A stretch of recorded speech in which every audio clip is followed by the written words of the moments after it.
మొత్తం ఈ హేతువాద మానవత ఉద్యమంతో సంబంధం ఉన్న వ్యక్తులు శ్రీలం గాంధీ గారి మీకు అందరికీ తెలుసు. అక్కడ మేము వాళ్ళ ఇంట్లోనే అనేక సమావేశాలు జరిగిన జనాల్లో ఎంఎన్ రాయ్ భవన్ లో మరి గత 4 దశాబ్దాలుగా హేతువాద మానవత ఉద్యమం సంబంధం కలిగి తెలంగాణ హైకోర్టు జడ్జిగా రిటైర్ అయినటువంటి రాధారెడ్డి గారికి స్వాగతం. రేషనలిజం హ్యూమనిజం అనే అంశం మీద ప్రసంగించడానికి ఆహ్వానించబడినటువంటి దాంట్లో వ్యక్తిగతంగా చేసినప్పుడు మహిళ జిస్టి గారిని వేదికపై ఆహ్వానిస్తారు. ఐ ఇన్వైట్ జిస్టి to come over to the dais. Where is జిస్టి? ఓకే. భారతీయ సంఘ సహాయ కార్యదర్శి బాజుల కిషోర్ గారిని వేదికపై రావాల్సిందిగా ఆహ్వానం. ఇదే అంశం మీద ప్రసంగిస్తారు. అట్లాగే మరొక topic rationalist thought in daily life. నిత్య జీవితంలో 2 పెద్ద ఆలోచన అంశం మీద ప్రసంగించడానికి భారత వ్యక్తిగత సంఘం నుంచి George Pullat, Kerala, I invite George Pullat to come over to dais. And another speaker తోడు Pooja Padmanabhan from Karnataka is invited to come over to dais. Next speaker Andhra Pradesh హిందూ సంఘ ప్రధాన కార్యదర్శి కేవీవి సత్యనారాయణ గారిని వేదికపై రావాల్సిందిగా ఆహ్వానిస్తున్నాం. ఇక్కడ పుస్తకాలు వాళ్ళు వచ్చిన తర్వాత వాళ్ళు సపరేట్ గా ఆహ్వానిస్తాం. ఈ కార్యక్రమంలో భాగంగా speeches memorial speech 3 equality of men and women rationalism అనే అంశం మీద ప్రసంగిస్తారు. తర్వాత రేషనలిజం హ్యూమనిజం మీద కిషోర్ బాజరా, మెహరుద్దీన్ గిస్టి వీళ్ళు మాట్లాడతారు. డైలీ లైఫ్ మీద పద్మనాభ గారు కర్ణాటక నుంచి సత్యనారాయణ ఆంధ్రప్రదేశ్ అధ్యక్షులు ప్రసంగిస్తారు. పుస్తకాలు రిలీజ్ ఉంటుంది. ఆ రిలీజ్ చేసే వాళ్ళ తర్వాత మేము వేదిక వెనుక ఆహ్వానిస్తాం. ఈ కార్యక్రమాన్ని నిర్వహించవలసిందిగా సభాధ్యక్షులు తెలంగాణ హిందూ సంఘ అధ్యక్షులు కె శ్రీనివాసాచార్య గారిని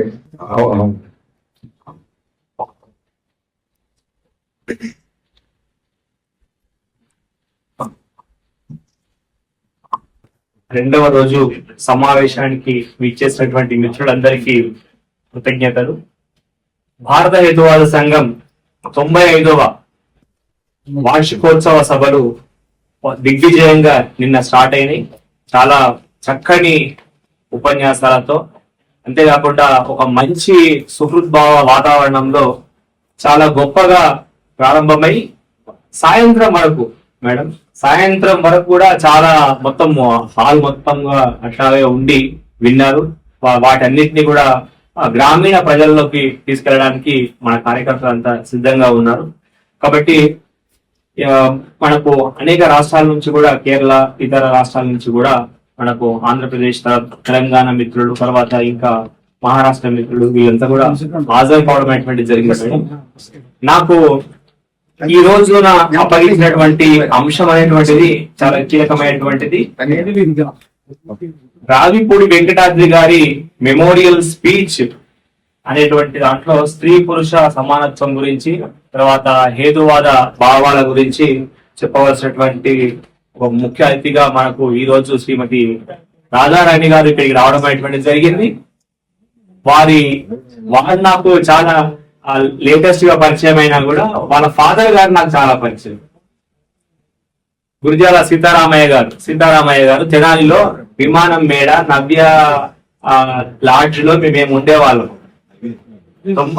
నేను ఇంచుమించుగా 2000 సంవత్సరం నుంచి 2001 నుంచి ఉద్యమంలో యాక్టివ్ గా ఉన్నాను. అప్పటి నుండి కూడా ఎప్పుడైనా మీటింగ్స్ అయితే గుమ్మా వీరణ గారితో నేను అక్కడే వచ్చి అక్కడే ఉండి వారి ఇంట్లోనే నడింట్లోనే ఈ సమావేశాలు కూడా నిర్వహించేవారు, మంచి ఆతిథ్యం ఇచ్చేటువంటి వారు. కాబట్టి వారి ఫాదర్ తో నాకు ఆ కనెక్షన్ అనేటువంటిది చాలా కాలంగా ఉన్నది. కాబట్టి ఈ రోజున మనం మేడం గారితో మళ్ళీ ఈ కార్యక్రమానికి ముఖ్య అతిథిగా ఆహ్వానింపజేసుకొని మనం డిస్కస్ చేసుకుంటున్నాము. కాబట్టి నేను దీని గురించి రాసుకొచ్చినటువంటి ఒక చిన్న ఇంట్రడక్షన్ నేను వెల్కమ్ స్పీచ్ గా మీరు భావించండి. ఈ వెంకటాద్రి గారి మొదటి మెమోరియల్ స్పీచ్ ను డాక్టర్ గుమ్మా వీరణ గారు ఇవ్వడం జరిగింది. రెండవ స్పీచ్ ను నేను ఇవ్వడం జరిగింది మేడం, హేతువాద మానవవాదాలు లౌకికవాదం మీద. తర్వాత మూడవ speech respected dignitaries on the dais, distinguished guests, rationalists, humanists, scholars, ladies and gentlemen. It gives me great pleasure to welcome you all to the Hyderabad Rationalist Association Conference and to this special session of the Ravipudi Venkatadri Memorial Speech 3. Rationalism is not merely about questioning superstition, dogma, and blind beliefs. It is also about building a society based on reason, justice, equality, and human dignity. In this context, the theme gender equality and rationalism is of profound importance. Even in the 21st century, despite remarkable processes in science, technology, and education, inequalities between men and women continue to exist in many forms. Discrimination, unequal opportunities, violence, and social prejudice still affect the lives of millions of women. A truly rational society cannot accept inequality based on gender. Rationalism demands that every human being is treated with equal respect, freedom, and dignity. Today, we are honored to have among us Justice Gurijala Radharani, former judge of the High Court of Telangana, to deliver the Ravipudi Venkatadri Memorial Speech 3 on the topic gender equality and rationalism. Justice Radharani has rendered distinguished services in the field of law and justice. Her deep understanding of constitutional values, human rights, equality, and social justice makes her an ideal speaker on this important subject. We are confident that her insights will enrich our understanding of how rational thought can contribute to a more equal and human society. This memorial lecture also pays tribute to the great rationalist thinker Ravipudi Venkatadri, who dedicated his life to promoting rationalism, humanism, scientific temper, and social reform. His lifelong commitment to reason, freedom, equality, and human dignity continues to inspire generations.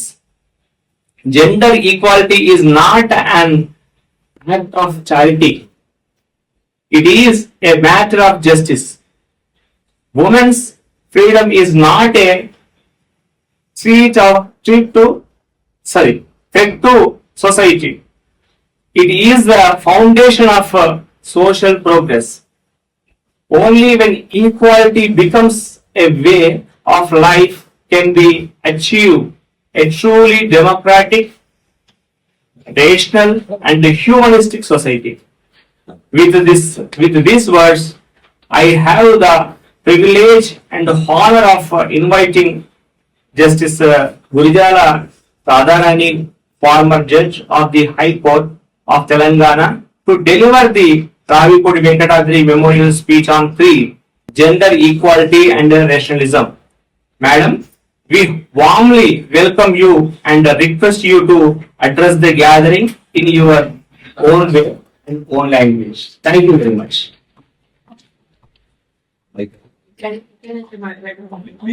మీకేది convenient ఏది convenient అక్కడి నుంచి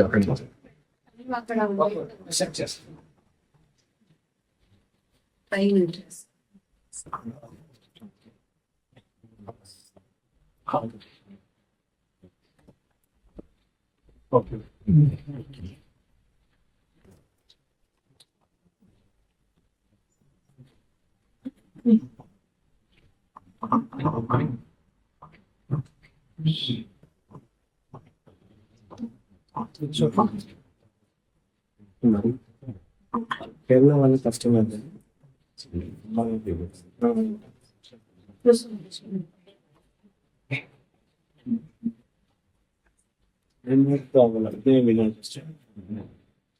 అందరికీ నమస్కారం. వినిపిస్తుంది కదా? Okay.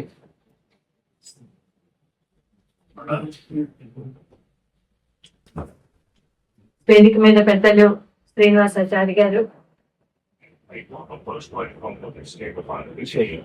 Kishore గారు, వారు వాళ్ళ names శ్రీమాచారి గారు మేడం గారు. జార్జ్ విక్కీ పుల్లాట్. పేరు వెరీ గుడ్. ఓకే. కేరళ నుంచి అక్కడి నుంచి కూడా వచ్చారు పెద్దలు. నాకు నెల్లూరు సత్యనారాయణ గారు, గుమ్మా వీరన్న గారు, మిగిలిన వారు కూడా పరిచయస్తులు.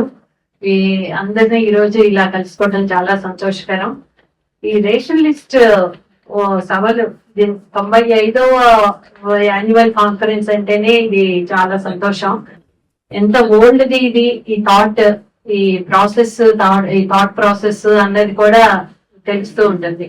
ఎంఎన్ రాయ్ గారి టైం నుంచి మొదలయ్యి ఈ కంటిన్యూ అవుతూ వస్తూ ఉన్నాయి. అప్పటి నుంచి కూడా ఫస్ట్ పార్టీ నుంచి మొదలుపెట్టి ఆయన పార్టీని అబాలిష్ చేసి తర్వాత ఇది ఒక మూవ్మెంట్ లాగా తీసుకువచ్చి రేషన్ లిస్ట్ మూవ్మెంట్ లాగా ఎవ్రీ ఇయర్ ప్రజల ఆలోచనల్లో మార్పు రాకపోతే పొలిటికల్ గా మాత్రమే తీసుకువస్తే సాధ్యం కాదు అని చెప్పి ఆయన నమ్మి దాన్ని డెవలప్ చేసిన తీరు, దాన్ని వాటిని ఎక్స్టెండ్ చేసుకుంటూ మనకు ఆంధ్రప్రదేశ్ లో చీరాల, ఇంకొల్లు, తెనాలి ప్రాంతాల్లో అన్నిట్లో రేషన్ లిస్ట్ థింకింగ్ అన్నది డెవలప్ కావటానికి మిగిలిన సహచరులు అందరు ఎలా తోడ్పడ్డారు అన్నది. మా నాన్నగారు తెనాల్లో హేతువాద కార్యక్రమాల్లో చురుగ్గా ఉండేవారు. వారు వారి సహచరులు అచ్యుతరామ్ గారిని, బసవపున్నారావు గారు వీళ్ళందరితో కలిసి నిర్వహిస్తూ ఉండేవాళ్ళు. వీటన్నిటిలో ముఖ్యంగా రేషన్ లిస్ట్ మూవ్మెంట్ కి సిద్ధాంతకర్తగా గాని అలా వాటి సిద్ధాంతాల గురించి మాట్లాడాలి అంటే రావిపూడి వెంకటాద్రి గారిని మించి మాట్లాడగలిగిన వారు లేరు అసలు. ఆ రకంగా ఆయన ఒక స్థానాన్ని కంటిన్యూస్ స్టడీ, ఆయన లైఫ్ లాంగ్ మొత్తం వెంకటాద్రి గారు 99 years అని 100 కంప్లీట్ చేసుకున్నారు. 102 years. ఆయన చనిపోయే ముందు దాకా కూడా ఈజ్ వెరీ కాన్షియస్ గా ఉండి పుస్తకాలు రాయటము, చదవటము, వాటిల్లో అంతా స్ట్రాంగ్ గాను ఉన్న బిహేవియర్ అయ్యి కండక్ట్ చేయటము. వారు కండక్ట్ చేసిన తెనాలు కండక్ట్ చేసిన క్లాసులన్నిటికీ వెంకటాద్రి గారిని తప్పకుండా పిలుస్తూ ఉండేవారు నాన్నగారు. వాళ్ళు అటెండ్ అవటాలు, మా చిన్నప్పటి నుంచి మమ్మల్ని కూడా అక్కడికి తీసుకువెళ్తూ ఉండేవాళ్ళు. ఈ 2-3 రోజులు, ఇంకా 4-5 రోజులు తరగతులు కూడా నిర్వహిస్తూ ఉండేవాళ్ళు అప్పట్లో. ఈ నిర్వహించటాలు వాటన్నిటికీ ఖచ్చితంగా మా పిల్లలందరినీ కూడా తీసుకెళ్లేవారు నాన్నగారు. అలా మాకు రేషనలిజంతో పరిచయం ఏర్పడింది. లేదా ఈ కేరళలో సభలకి డెహ్రాడూన్ కి కూడా కలిసి వెళ్ళడం జరిగింది. గుమ్మా వీరన్న గారితో పాటు కలిసి, తెనాలి మిత్రులతో పాటు కలిసి, ప్రఫుల్ల చంద్ర, హరీస్ వీళ్ళందరూ కూడా రావటము, అందరం కలిసి ఫ్యామిలీస్ తో సహా డెహ్రాడూన్ సభలకి అవి కూడా అటెండ్ అయ్యి అప్పుడు ఎంఎన్రాయ్ గారు ఉన్న ప్లేస్లు, ఆ సభలు సిద్ధనారాయణ రే గారు వాళ్ళు కండక్ట్ చేసినవి, బాబు గోగినేని వాళ్ళు అప్పుడే ప్రామినెంట్ గా ఆ సభల్లోనే ఫస్ట్ బాబు గోగినేని పేరు అందరికీ తెలుస్తూ వచ్చింది. ఇంత చిన్న వయసులో ఇతను ఇంత బాగా మాట్లాడుతున్నాడే అనుకొని చెప్పి అందరము కూడా విస్మయపరుస్తూ చూస్తూ ఉన్న రోజులో ఈ రకంగా నాన్నగారి ద్వారా ఈ కేరళకి 2 times ఏమో వెళ్ళాము కలిసి కూడా. కేరళలో జరిగిన సభలకి కూడా హాజరవటము, కేరళలో మిత్రులు చాలా యాక్టివ్ గా ఈ హేతువాదం మీద పనిచేయటము, ఇలా మహారాష్ట్ర అన్ని చోట్ల కూడా ఉన్నారు యాక్టివ్ గా. కానీ నేను మహారాష్ట్ర వెళ్ళడం జరగలేదు. అందుకని నాకు మహారాష్ట్ర గురించి ఎక్కువగా తెలియకపోయినా కూడా జరుగుతున్న పరిణామాలు, అక్కడ వాళ్ళు కూడా చేస్తున్న పోరాటాలు, మూఢనమ్మకాల వ్యతిరేక చట్టం తీసుకురాటాలు, ఇవన్నీ కూడా అందరికి ప్రేమానంద్ గారు, అందరూ తార్కండే గారు, పెద్దలందరూ మాట్లాడటము, వాళ్ళ వినటము, అదే ఒక పెద్ద ఎక్స్పీరియన్స్. ఆ ఎక్స్పీరియన్స్ లో భాగంగా వెంకటాద్రి గారు కండక్ట్ చేసే ఈ క్లాసులు చూస్తే ఎక్కువగా ఐన్స్టీన్ గురించి, మ్యాటర్ గురించి, పదార్థం వాటన్నిటి గురించి వివరిస్తూ ఉంటే అంత చిన్నప్పుడు మేము చిన్నపిల్లలుగా ఉన్నప్పుడు అర్థమయ్యేది కాదు. భౌతికవాదాలు, పదార్థాలు ఇవన్నీ ఇంత మాట్లాడుతున్నారు ఇలా అయ్యి మనకి అంత ఎక్కట్లేదు అనుకునేవాళ్ళు. వాటిని ఇంకా సింప్లిఫై చేసి చెప్పటము ఎలాగో అన్నది మిగిలిన వారి దగ్గర నుంచి చూసి తెలుసుకున్నాం. కానీ ఒక సిద్ధాంతకర్త ఉండటం అనేది చాలా అవసరం. ప్రతి దానికి కూడా ఒక మూమెంట్ ఏదైనా డెవలప్ అవ్వాలంటే ఒక సిద్ధాంతం అనేది తప్పనిసరిగా కావాలి. ఆ సిద్ధాంతాన్ని అర్థం చేసుకుని ఎక్స్ప్లెయిన్ చేయగలిగిన వాళ్ళు ఉండాలి. అలా లేనప్పుడు అసలు అది డైల్యూట్ అయిపోతూ ఉంటుంటుంది. అది డైల్యూట్ అవ్వకుండా ఉండటం కోసం దానికోసమే ఇన్ని పుస్తకాలు రచించారు. వారి తర్వాత కూడా అందరికీ అందుబాటులోకి రావడానికి జీవితాంతం అన్నట్లు చాలా పుస్తకాలు రచించటం, ముద్రించటం ఇవన్నీ జరిగినాయి. దానికి అక్కడ ఇంకొల్లు వాళ్ళు కూడా సహాయపడటము, హేమా పబ్లికేషన్స్ అని చెప్పి పెట్టడము. మా నాన్నగారు కూడా ప్రతి ఈవెంట్ కి, మా ఇంట్లో జరిగే ప్రతి ఈవెంట్ కి హేమా పబ్లికేషన్స్ కి విరాళాలు ఇచ్చేవాళ్ళు. ఇదేంటి అని చెప్పి అనుకుంటే అది దాన్ని డెవలప్ చేసుకోవటం, దాన్ని కాపాడుకోవటం ఎంత ముఖ్యం అని చెప్పేవాళ్ళు. హేమా అంటేనే హేతువాద మానవవాద పబ్లికేషన్స్, దాని పేరే హేమా పబ్లికేషన్స్ అని. అందుకే హేమాకి అది సింప్లిఫికేషన్ హేమా, హేతువాద మానవవాద పబ్లికేషన్స్ అని. ఈ పెరగటం కోసం ఆ ఆలోచనలు వాటిని తర్వాత జనరేషన్స్ కూడా అందించడం కోసమే వారు చాలా పుస్తక రూపంలో ముద్రించారు. అయింది ప్రతి మహాసభల్లో కూడా ఎగ్జిబిట్ చేస్తూ ఉండేవాళ్ళు. ఈ రోజు కూడా రాగానే ఎంటర్ అవగానే అక్కడ కనిపిస్తూ ఉన్నాయి. ఇంట్రెస్టెడ్ పర్సన్స్ వాటిని చదువుకొని ఫాలో అయ్యి తెలుసుకోగలిగితే చాలా బాగుంటుంటుంది. రావిపూడి వెంకటాద్రి గారి మెమోరియల్ స్పీచ్ గా నన్ను మాట్లాడమంటాం ఇది నాకు చాలా పెద్ద గౌరవం. ఈ గౌరవం అన్నది మా వివాహం కూడా యాక్చువల్ గా ఆవుల సాంబశివరావు గారు చేశారు. అప్పుడు ఆయన హైకోర్టు చీఫ్ జస్టిస్ గా, ఏపీ హైకోర్టు చీఫ్ జస్టిస్ గా చేసిన తర్వాత ఆ టైంలో మా వివాహం జరగటం 1980లో ఆయన చేతుల మీదుగా జరగటం జరిగింది. ఈ రకంగా ఒక లీగల్ సైడ్ ల్యూమినరీస్, తాకండే గారు వీళ్ళందరితో పరిచయాలు, వీటన్నిటితో కూడా జుడిషియరీకి దీనికి కూడా సంబంధం ఉంది. చీరాల్లో జరిగిన ఒక కార్యక్రమానికి సుదర్శన్ రెడ్డి గారు అటెండ్ అవటం కూడా నేను కూడా అటెండ్ అవటం జరిగింది ఆ కార్యక్రమంలో. ఇలా జుడిషియరీలో వాళ్ళు కూడా బ్రైట్ థింకింగ్ పీపుల్ ఎవరైనా కానీ ఈ ప్రిన్సిపల్స్ ఇందాక మన అధ్యక్షులు వారు చదువుతూ ఉన్నట్లుగానే ఈక్వాలిటీ, జెండర్ ఈక్వాలిటీ గురించి కానీ బేసిక్ ప్రిన్సిపల్స్ ఇవన్నీ కూడా తెలుసుకోవాలి అన్నది ఆ ఆలోచనలు అవి ఉండటం అన్నది ఈ జుడిషియరీలో, కాన్స్టిట్యూషన్ లో మనందరి వాటిలోనూ భాగం, రాజ్యాంగంలో భాగం ఈక్వాలిటీ అన్నది. ఈక్వాలిటీ వీటి ప్రిన్సిపల్స్, లిబర్టీ, ఆ థాట్ మీద రెవల్యూషన్స్ అన్ని జరిగినాయి. Renaissance movement, French revolution, American revolution, వీటన్నిటికీ బేసిస్ కూడా ఈ థాట్స్. లిబర్టీ, ఈక్వాలిటీ, ఫ్రెటర్నిటీ ఇవన్నీ మనుషులందరినీ సమానంగా చూడకపోవడంతో ఇన్ని రెవల్యూషన్స్ రావాల్సిన అవసరం కూడా వచ్చింది. అక్కడ అమెరికాలో కూడా బ్లాక్స్ ని సెపరేట్ గా చూసి వాళ్ళందరికీ ఒక సెపరేట్ వీళ్ళు మనుషులు కాదు అన్నట్లుగా ఉండటము, వాళ్ళకి ఈ అప్లికబుల్ కావు ఇవన్నీ అని చెప్పి చాలా సంవత్సరాలు అలా నడవటము. ఈ రకంగా ఫ్రెంచ్ రెవల్యూషన్ కి కూడా కారణం ఈ లిబర్టీ అన్నది ఎంత ఇంపార్టెంట్, లిబరల్ థాట్స్ అన్నది అన్నది. రినైజెన్స్ మూవ్మెంట్ లో కూడా చర్చి గొప్పతనానికి కాదు అని చెప్పి, చర్చి కాదు, రిలీజియస్ గా కాదు, మనం ఇండిపెండెంట్ థాట్ ఎంత ఇంపార్టెంట్ అనే దాని గురించి ముఖ్యంగా రినైజెన్స్ మూవ్మెంట్ కూడా వచ్చింది. వీటన్నిటి బేసిస్ లో మన ఇండియాలో ఏం జరుగుతూ ఉంది, ఇండియాలో ఎలా జరుగుతూ ఉంది అన్నది చూస్తే ఈక్వాలిటీ అనేది మొట్టమొదటి ఇండియాలోనే కాదు అన్ని చోట్ల కూడా మెట్రియార్కియల్ సొసైటీస్ ఉన్నాయి. మొట్టమొదట ఆటవిక సమాజం ఉన్నప్పుడు వేటలో వాటిలో స్త్రీలు కూడా ఈక్వల్ గా పార్టిసిపేట్ చేశారు. ఈక్వల్ గా పార్టిసిపేట్ చేసి వేటాటాలు అవన్నీ కూడా వాళ్ళు ముందుండి చేశారు. మనకి ఇంకా మెట్రియార్కియల్ సొసైటీస్ కొన్ని నార్త్ ఈస్ట్ లో కనిపిస్తాయి, మేఘాలయ, మణిపూర్, మేఘాలయ అట్లాంటి చోట కనిపిస్తే కేరళలో కనిపిస్తుంటుంది. కేరళలో కూడా మెట్రియార్కియల్ ఇంటి పేరు దగ్గర నుంచి స్త్రీల ద్వారానే ఇంటి పేరు రావటం అన్నది కూడా చూస్తూ ఉంటాం. మిగిలిన చోట్ల ఎక్కడా లేనిది అలాంటిది ఇంకా కూడా వాళ్ళు అలా కాపాడుకుంటూ వస్తూ ఉన్నారు.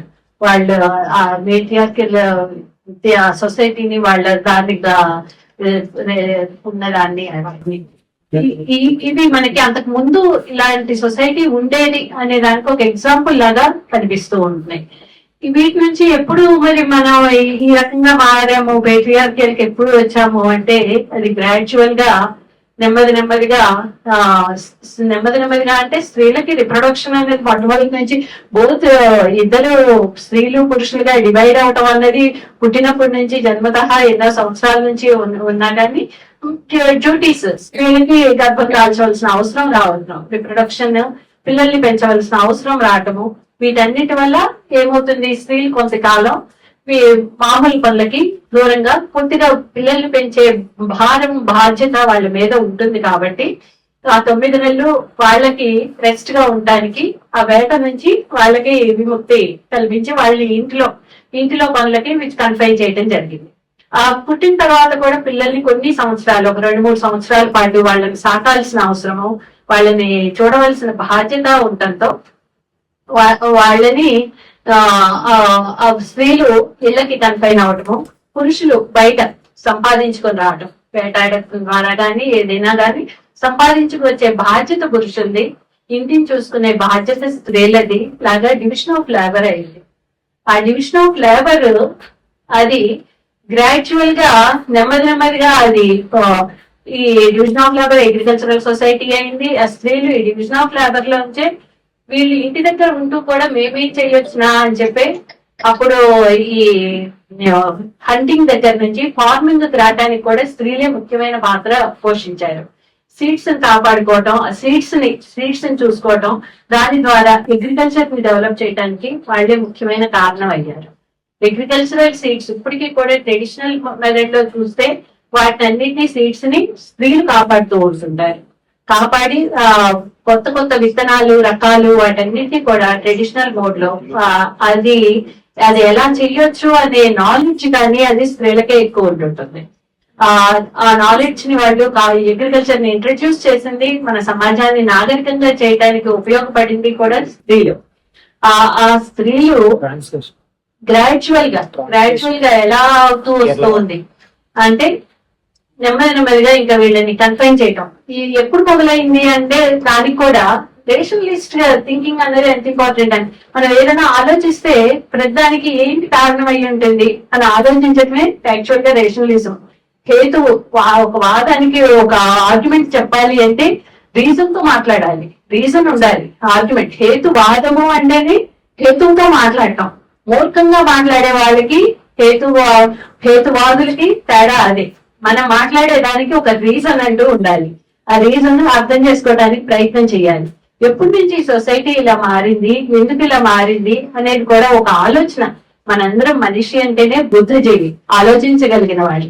జంతువుల నుంచి మనకి తేడా ఎప్పుడు వచ్చింది, మన బ్రెయిన్ వర్క్ చేస్తూ ఉంటుంది, వాటన్నిటికంటే కూడా ఎక్కువ వర్క్ చేస్తూ ఉంటుంటుంది. కాబట్టి ఆ తేడాని మనిషి కాపాడుకుంటూ మనం ఆ ఆలోచనతో గనక చూస్తే స్త్రీలను ఎప్పటి నుంచి ఇలా చేయటం మొదలు పెట్టారు అంటే ప్రాపర్టీస్ అన్నది ఎప్పుడైతే సంపాదన అన్నది వచ్చిందో ఆ సంపాదన మన వాళ్ళకే వెళ్ళాలి అనే కోరిక ఎప్పుడైతే వచ్చిందో, మన పిల్లలకే పాస్ అవ్వాలి ఈ ప్రాపర్టీస్ అనే కోరిక ఎప్పుడైతే వచ్చిందో అప్పుడు స్త్రీని ఎవరి ద్వారా సంతానం కన్నదో తెలిసే అవకాశం కోసం మ్యారేజ్ అన్నది ఇన్స్టిట్యూషన్ అన్నది డెవలప్ అయింది. మ్యారేజ్, పిల్లలు, ఆ ప్రాపర్టీ తనది అని అనుకోవటము అనే థాట్ ప్రాసెస్ అన్నది అప్పటి నుంచి మొదలైంది. ప్రాపర్టీ అన్నది ఎప్పుడైతే మొదలైందో అది వాళ్ళ పిల్లలకే చెందాలి అనే కోరిక ఎప్పటి నుంచి వచ్చిందో అప్పటి నుంచి స్త్రీని కూడా ఆ పురుషుడికి కన్ఫైన్ చేయటం అన్నది మొదలైంది. ఆ కన్ఫైన్ చేసే ప్రాసెస్ మ్యారేజ్ అనే ప్రాసెస్ ద్వారా కన్ఫైన్ చేస్తూ వచ్చారు. ఆ ప్రాసెస్ వాటి ద్వారా వస్తూ ఉన్న దాంట్లో గ్రాడ్యువల్ గా స్త్రీలు వాళ్ళ హక్కులన్నింటినీ కోల్పోవటం మొదలెట్టారు. ఉన్న హక్కుల్ని ఈ పురుషులు అనుభవించడం ఎక్కువైపోయింది, స్త్రీలను కన్ఫైన్ చేసి.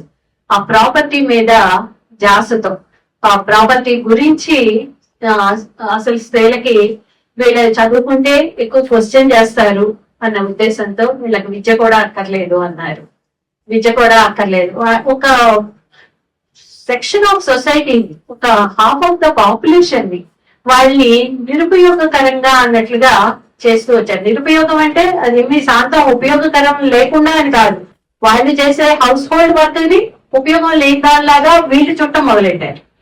అదేమి ఆ పని లేకపోతే నడవదు, సొసైటీ ముందుకు వెళ్ళదు. కానీ వాళ్ళకి ఒక పనిని కేటాయించారు, బయటకు సంపాదించి తీసుకొచ్చే పని మాది అన్నారు. దానికి గౌరవం ఇవ్వటం మొదలు పెట్టారు. ఈ ఇంటి పనికి కన్ఫైన్ చేసి స్త్రీని ఆ ఇంటి పనిని వాల్యూలెస్ గా చూడటం మొదలెట్టారు. దానికి విలువ లేని దానిలాగా. ఆ కేర్ టేకింగ్ అన్నది అది ఎంత పెద్ద బాధ్యత అన్నది, స్త్రీ పిల్లల్ని చూసుకోవటం, ముసలి వాళ్ళని సంరక్షించటం, ఆ బాధ్యత అంతా స్త్రీల మీదకి తోసివేశారు. స్త్రీలని అది మీదే ప్రైమరీ డ్యూటీ అన్నారు. స్త్రీలు అది యాక్చువల్ గా కేర్ గివర్స్. వాళ్ళు జనరల్ గానే వాళ్ళు ఆ బాధ్యత ఆనందంగానే తీసుకుంటాం. కానీ ఆ బాధ్యతని దాంట్లో మాకు భాగం లేదు అని చెప్పి మీరు అనుకొని కేవలం మాకు మీద తోసివేయటం అన్నది అది మాకు బాధాకరం. అది మాకు అది ఆ బాధ్యత దిగిన తర్వాత కానీ దాని లోతు తెలియదు. ఒక రకంగా చిన్నప్పుడు చదువుకునేటప్పుడు అందరం ఎందుకు స్త్రీ పురుషులు అంటారు, స్త్రీలకి వేరే క్లబ్లని, వీళ్ళకి రైట్స్ అని ఎందుకు పోరాడుతున్నారు, అవసరం ఏముంది, అందరం ఈక్వల్ గానే ఉన్నాం కదా అని అనిపిస్తూనే ఉండేది. మాకు మా పిల్లలు కూడా అలా క్వశ్చన్ చేసిన వాళ్ళు, ఏం అవసరం అసలు స్త్రీల రైట్ల గురించి మాట్లాడాల్సిన పని ఏంటి అని. కానీ ఒక్కసారి నెమ్మదిగా ఇన్స్టిట్యూషనలైజ్ అయిపోతూ ఉంటుంటే మాకే అర్థమవుతూ ఉండే మేమేం కోల్పోతున్నాము అనేది. మేము కోల్పోతున్న దాంట్లో మా ఇష్ట ప్రకారం మేము చదువుకోగలుగుతున్నామా, మా ఇష్ట ప్రకారం మేము పెళ్లి చేసుకోగలుగుతున్నామా, మా ఇష్ట ప్రకారం మేము కెరీర్ లో ముందుకు వెళ్ళటం, కోరుకున్న వ్యక్తిని చేసుకోవటం సాధ్యమవుతున్నాయా, మా ఇష్ట ప్రకారం మేము పిల్లల్ని కనగలుగుతున్నామా, అసలు మా ఇష్టం అన్నది అక్కడ అసలు ఏమన్నా దాన్ని కన్సిడర్ చేయటం అన్నది ఎవరన్నా చేస్తున్నారా, అది పూర్తిగా నిర్లక్ష్యానికి గురవుతుందా అనే భావాలు ఇవన్నీ నెమ్మదిగా మాకే అనుభవంలోకి వస్తూ ఉన్నాయి. ఇక్కడ మా ఇష్టాలు ఏమిటి, అసలు ఆ ఇష్టాలకి ఏమన్నా విలువ ఉందా, గౌరవం ఉందా అనేది అది ఒక రకంగా ఇన్స్టిట్యూషనలైజ్ చేస్తారు. స్త్రీలకి అక్కర్లేదు, మీరు మా ప్రాపర్టీ, మిమ్మల్ని మేము మా ప్రాపర్టీ లాగా చూస్తాము. ఎవరన్నా యుద్ధాలు చేసినా గెలిచినా కూడా ఆ స్త్రీలందరూ గెలిచిన వాళ్ళ ప్రాపర్టీలు అయిపోతారు, వాళ్ళ ప్రాపర్టీ లాగా వెళ్ళిపోతున్నారు, పాస్ ఆన్ అయిపోతున్నారు. వాళ్ళకి వాళ్ళ ఏ దండయాత్రలు ఏవి జరిగినప్పటికీ కూడా స్త్రీలని ప్రాపర్టీగా చూసే ఆలోచన అన్నది పోలేదు. ఆలోచన నుంచే రకరకాల కస్టమ్స్ అవన్నీ కూడా డెవలప్ అయింది. ఆ కస్టమ్స్ డెవలప్ చేస్తూ ఎట్లాంటి కస్టమ్స్ వచ్చినాయి అంటే, ఈమె వివాహిత, ఈమె పెళ్ళైన స్త్రీ అనే గుర్తింపు కోసం మంగళసూత్రాలు, నల్లపూసలు క్రియేట్ చేశారు. ఎందుకు, పెళ్ళైన స్త్రీనైతే దాడులు చేసి వీళ్ళు ఫలానా వాళ్ళ ప్రాపర్టీ కాబట్టి వీళ్ళని మనం తీసుకెళ్ళకూడదు అని ఒక ఐడెంటిఫికేషన్ కావాల్సి వస్తుంది. ఒక ఆటవిక సమాజంలో కానీ ఏదైనా కానీ ఒక స్త్రీలు ఉంటే అక్కడ ఇప్పటికీ కూడా చూస్తే కోరుకున్న స్త్రీని ఎంచుకోవటాలు, స్వయంవరాలు లాంటివన్నీ కూడా చూస్తూ ఉంటాం. కొన్ని కస్టమ్స్ అవన్నీ వాళ్ళు స్త్రీ పురుషులకి కొంత సమానంగా స్వేచ్ఛ ఉండటం, వాళ్ళు ఇష్టమైన వ్యక్తిని చేసుకోవటానికి అవకాశం ఉండటం, అవన్నీ కూడా వాటిల్లో కూడా ఈక్వల్ గా సమాజం రిలీజియస్ గాను పార్టిసిపేట్ చెయ్యాలి అంటే పెళ్ళైన స్త్రీని, పెళ్లి కాని స్త్రీని తేడాగా చూడాలి. కాబట్టి దానికోసం ఒక ఐడెంటిఫికేషన్ కోసం ఈ మంగళసూత్రాలు, మెట్టెలు, నల్లపూసలు ఇట్లాంటివన్నీ ప్రతి కస్టంలోనూ క్రియేట్ చేయటం మొదలు పెట్టారు. క్రియేట్ చేసి అంటే ఈ స్త్రీకి ఇంకా పెళ్ళైంది కాబట్టి వీళ్ళని మనం ఆశించకూడదు అని. అసలు ఆశించటాలు ఇవన్నీ కూడా అసలు వీటిలోనే నాకు బేసిక్ గా అనిపిస్తుంటుంది. మనుషులుగా చూడటం మానేశారు, వీళ్ళకి కోరికలు ఉంటాయి అని అనుకోవటం మానేశారు. వీళ్ళకి ఇష్టమైన వ్యక్తిని సెలెక్ట్ చేసుకునే హక్కు ఉంటుంది అని అనుకోవటం నిర్లక్ష్యం చేస్తారు. చేసేసి వీళ్ళని మేము ఎంచుకోవచ్చు, మేమే ఎంచుకుంటాం. ఆ స్త్రీ ఎలా ఉండాలి, ఎలా కావాలి అనేది ఆ ఎంచుకునే హక్కు మాకు మాత్రమే ఉంటుంటుంది అని చెప్పి అది పురుషులు మాత్రం తీసేసుకున్నారు. ఈ రకంగా రకరకాల వరకట్నాలు అనివ్వండి, ఇప్పుడు అంతకుముందు కన్యాశుల్కాన్ని అవ్వనివ్వండి, ఏదైనా కానీ కన్యాశుల్కం అంటే స్త్రీని అమ్ముకున్నారు. తండ్రులు వాళ్ళు ఆ వాళ్ళ పిల్లల్ని, తమ కన్యల్ని అమ్ముకున్నారు. ఎవరు ఎక్కువ ధర చెల్లిస్తే వాళ్ళకి ఇచ్చి పెళ్లి చేస్తానికి అని చెప్పి వాళ్ళని అమ్ముకున్నారు. ఆ తర్వాత పోనీ అప్పుడైనా స్త్రీకి కన్యాశుల్కం అంటే ఆమెకి ఏమన్నా ఉన్నదా అంటే ఆమె మాటకి కానీ విలువ కానీ ఏమీ లేదు, అక్కడ ఎంచుకునే హక్కు ఏమీ లేదు. అలాగే ఇప్పుడు తర్వాత వరకట్నాలు అని అంటే అక్కడ పురుషులు ఎవరు ఎక్కువ కట్నం ఇచ్చే స్త్రీని వాళ్ళు చేసుకుంటాం అంటున్నారు. అంతే తప్ప అక్కడ స్త్రీకి ఏమీ విలువ లేదు. వరకట్నం అవనివ్వండి, కన్యాశుల్కం అవనివ్వండి, ఏదైనా కానీ స్త్రీకి అయితే ఒక మాట, విలువ, గౌరవం లేకుండా చేసేసారు. ఈ గ్రాడ్యువల్ గా కస్టమ్స్ అని చెప్పి పేరుతో స్త్రీలను కట్టివేయటం మొదలైపోయింది. వాళ్ళు మాట్లాడటానికి వీల్లేదు. ఈ ఆచారాల పేరుతో ఇంకా ఇంకా కట్టివేయటాన్ని మొదలు పెట్టారు. ఈ ఆచారాలతో మేము కన్యాదానం చేస్తున్నాం అన్నారు. పెళ్లిళ్లలో కన్యాదానాన్ని పెట్టారు. అంటే ఈ ప్రాపర్టీ కాబట్టి మేము గిఫ్ట్ ఇస్తున్నాం. ఒక గిఫ్ట్ ఎవరైనా ఎవరికి ఏది ఇవ్వగలుగుతారు? వాళ్ళకున్న ప్రాపర్టీ ఏదైనా ఉంటే దాన్ని గిఫ్ట్ ఇవ్వగలుగుతారు. మనిషిని ఎలా గిఫ్ట్లు ఇస్తారు? అసలు మనుషుల్ని ఎలా గిఫ్ట్లు ఇస్తారు అంటే, ఒకప్పుడు ఈ హరిశ్చంద్రుడి కాలం దగ్గర నుంచి భార్యను కూడా అమ్ముకునే రైట్లు ఉన్నాయి అని చెప్పారు. అప్పుడు భార్య పిల్లల్ని అందరూ కూడా వాళ్ళ ప్రాపర్టీ కాబట్టి వాళ్ళు అమ్మేసుకోవచ్చు. వాళ్ళని బానిసల్లాగా చూస్తే వాళ్ళకి ఏం రైట్స్ ఉండవు. బానిసలు లాంటి వాళ్ళని అమ్ముకునేవాళ్ళు. బానిసలుగా తీసుకొచ్చి కొంతమంది మనుషుల్ని పట్టుకొని లాక్కొచ్చి పనులు చేయించుకోవడానికి అవసరం కాబట్టి మీకేమి రైట్స్ లేవు, మీ మీద రైట్స్ అన్ని మావి అని చెప్పి బానిసల కాలము, నిగ్రోల కాలము అవన్నీ కూడా అన్ని చోట్ల జరిగినాయి. గ్రీస్ లాంటి ప్లేస్ లో కానీ, అమెరికా లాంటి చోట్ల కానీ, అన్ని చోట్ల కూడా ఇవన్నీ స్టడీ చేస్తే అర్థమవుతూ ఉంటాయి. మనుషుల్ని, కొంతమంది మనుషులకి హక్కులు లేవు అని చెప్పి ఎలా అణిచివేశారు అని. ఆ అణిచివేతల్లో భాగంగా స్త్రీ జాతి మొత్తానికి కూడా హక్కులు లేని వాటిలాగా చేశారు. కొంతమంది మనుషుల్లో కొంత రంగుని బట్టి, రూపుని బట్టి, వాటిని డివైడ్ చేశారు. కానీ స్త్రీలకైతే టోటల్ గా మొత్తం అందరికీ కూడా మీరు మా ప్రాపర్టీలే, మీకేమి హక్కులు లేవు అని చెప్పి డిసైడ్ చేస్తారు. డిసైడ్ చేసేసి వీళ్ళు చదువు కనుక కల్పిస్తే క్వశ్చన్ చేసే స్వభావం ఎక్కువ అవుతుంది, అందుకని వీళ్ళకి చదువు అక్కర్లేదు అని చెప్పి తీర్మానాలు చేసేసుకున్నారు. మీరే రాసేసుకున్నారు. మనువాదాలు అనివ్వండి, ఏనా అనివ్వండి, అవన్నీ మీకు మీరే మగవాళ్ళు రాసుకున్నాయి. అవి ఏమి స్త్రీలు రాసినవి కాదు. స్త్రీల గురించి, స్త్రీల హక్కుల్ని కాళ్ళ రాసినాయి.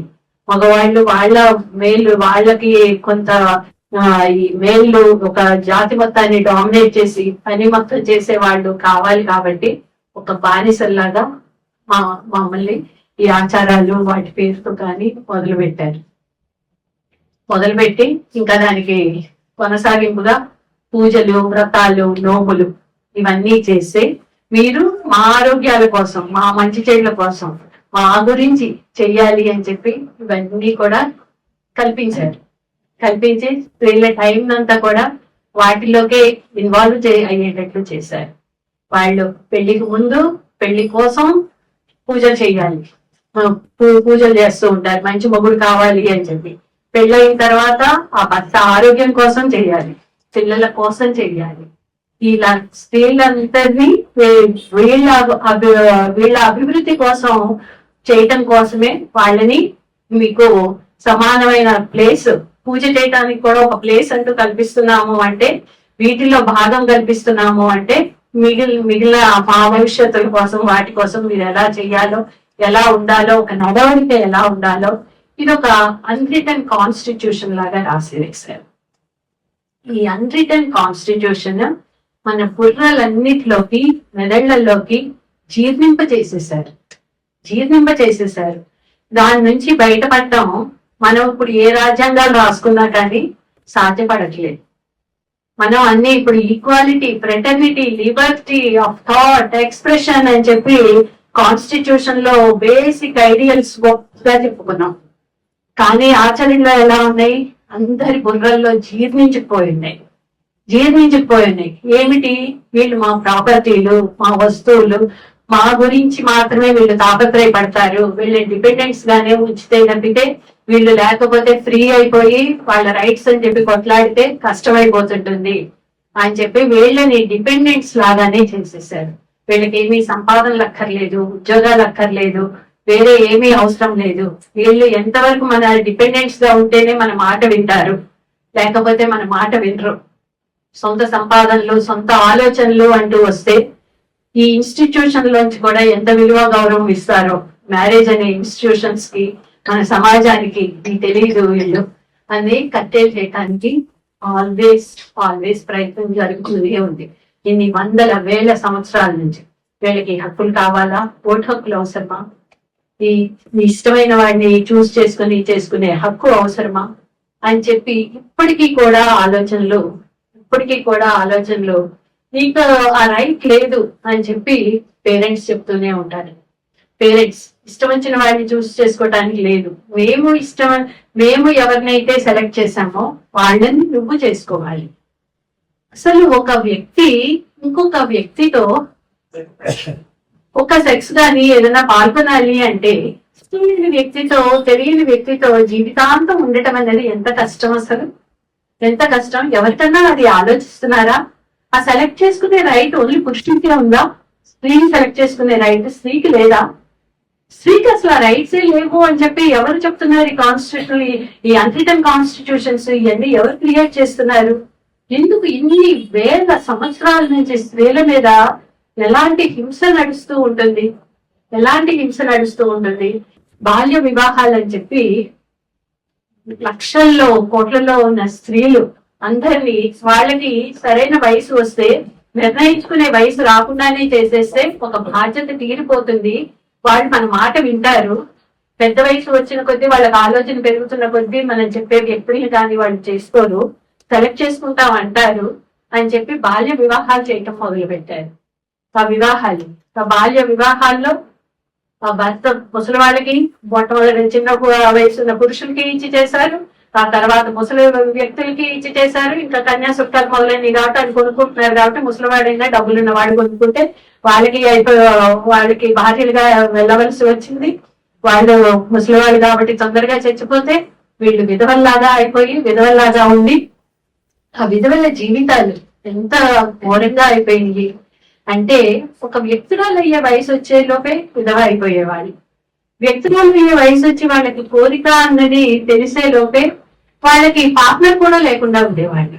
ఆ పార్ట్నర్ కూడా లేకుండా ఉంటే సమాజం ఏమయ్యేది? ఇంకా ఇంట్లో ఉన్న మగవాళ్ళందరూ వీళ్ళు వాళ్ళ ప్రాపర్టీ లాగా అనుకునేవాళ్ళు. ఆ వావి వరుసలో అట్లాంటి ఉన్న వాళ్ళు ఎవరన్నా బావలో మామలో అట్లాంటి వాళ్ళు ఉంటే వీళ్ళకంతా ఆ స్త్రీలు వాళ్ళ ప్రాపర్టీ లాగా ఉండేవాళ్ళు. ఆ ప్రాపర్టీలో ఆ వావి వరుసలు లేని క్రమాల్లో వాటిల్లో కూడా పిల్లలు ఎవరన్నా పుడితే వీళ్ళ పరువుకి భంగం కలుగుతుంది అని వాళ్ళని ఇంట్లో నుంచి తరిమి వేసేవాళ్ళు. వాళ్ళందరూ ఎక్కడ చేరేవాళ్ళు? బృందావనం అని చెప్పి అక్కడ విధవలందరూ అక్కడ చేరేవాళ్ళు. అక్కడ ఉండేవాళ్ళు. అయ్యి బృందావనాన్ని గొప్పగా చెప్పుకుంటూ ఉంటాం. బృందావనంలో ఎంతో మంది విధవలు ఎలా ఉంటున్నారు, ఎలాంటి జీవితాలు గడిపారు, ఇంట్లోంచి గెట్టివేయబడ్డ వాళ్ళు, ఏ పరిస్థితుల్లో వాళ్ళని విధవలుగా అవ్వటానికి వాళ్ళెంత కారణం, ఆ విధవలుగా అయిన తర్వాత వాళ్ళ జీవితాలు అంత దుర్భరంగా అవటానికి ఎవరు కారణం? వాళ్ళందరినీ కొన్ని చోట్ల చేశారు, కొన్ని చోట్ల వాళ్ళ ఇళ్లలో ఉంచుకున్నారు, కొన్ని చోట్ల ఆ ఇంట్లలో వీళ్ళు గర్భాలు దానిస్తే అబార్షన్లు చేయడానికి ప్రయత్నాలు చేశారు. వాళ్ళని తిరిగి వివాహం చేయాలి అనే ప్రయత్నాలు వీరేశలింగం పంతులు గారి దగ్గర నుంచి రాజమండ్రిలో అలా కొంతమంది సంస్కర్తలు ఆలోచించారు. ఏం చేశారు? అసలు ఇంకా విధవల్ని వాళ్ళని చూస్తే, వాళ్ళకి జుట్టును చూస్తే మీ కోరిక కలుగుతుంది అని చెప్పి వాళ్ళకి గుంట్లు గీయించారు. ఒక స్త్రీకి జుట్టుని చూస్తే మీకు కోరిక కలుగుతుందేమో అని చెప్పి స్త్రీలకి గుండ్లు గీయించడం ఎంత దుర్మార్గం. చిన్న వయసు నుంచి జుట్టు పెరగకుండా రెగ్యులర్ గా గుండ్లు గీయిస్తూ షేవులు చేస్తూ వాళ్ళకి ఒక కోరికలు లేకుండా చేస్తూ ఇవి అన్ని రకాల సమాజాల్లోనూ చూస్తూ ఉన్నాం. ఆఫ్రికన్ సమాజాల్లో క్లిటోరిస్ ని కట్ చేస్తారు పిల్లలకి 8 ఏళ్ల వయసుకి వాళ్ళకి.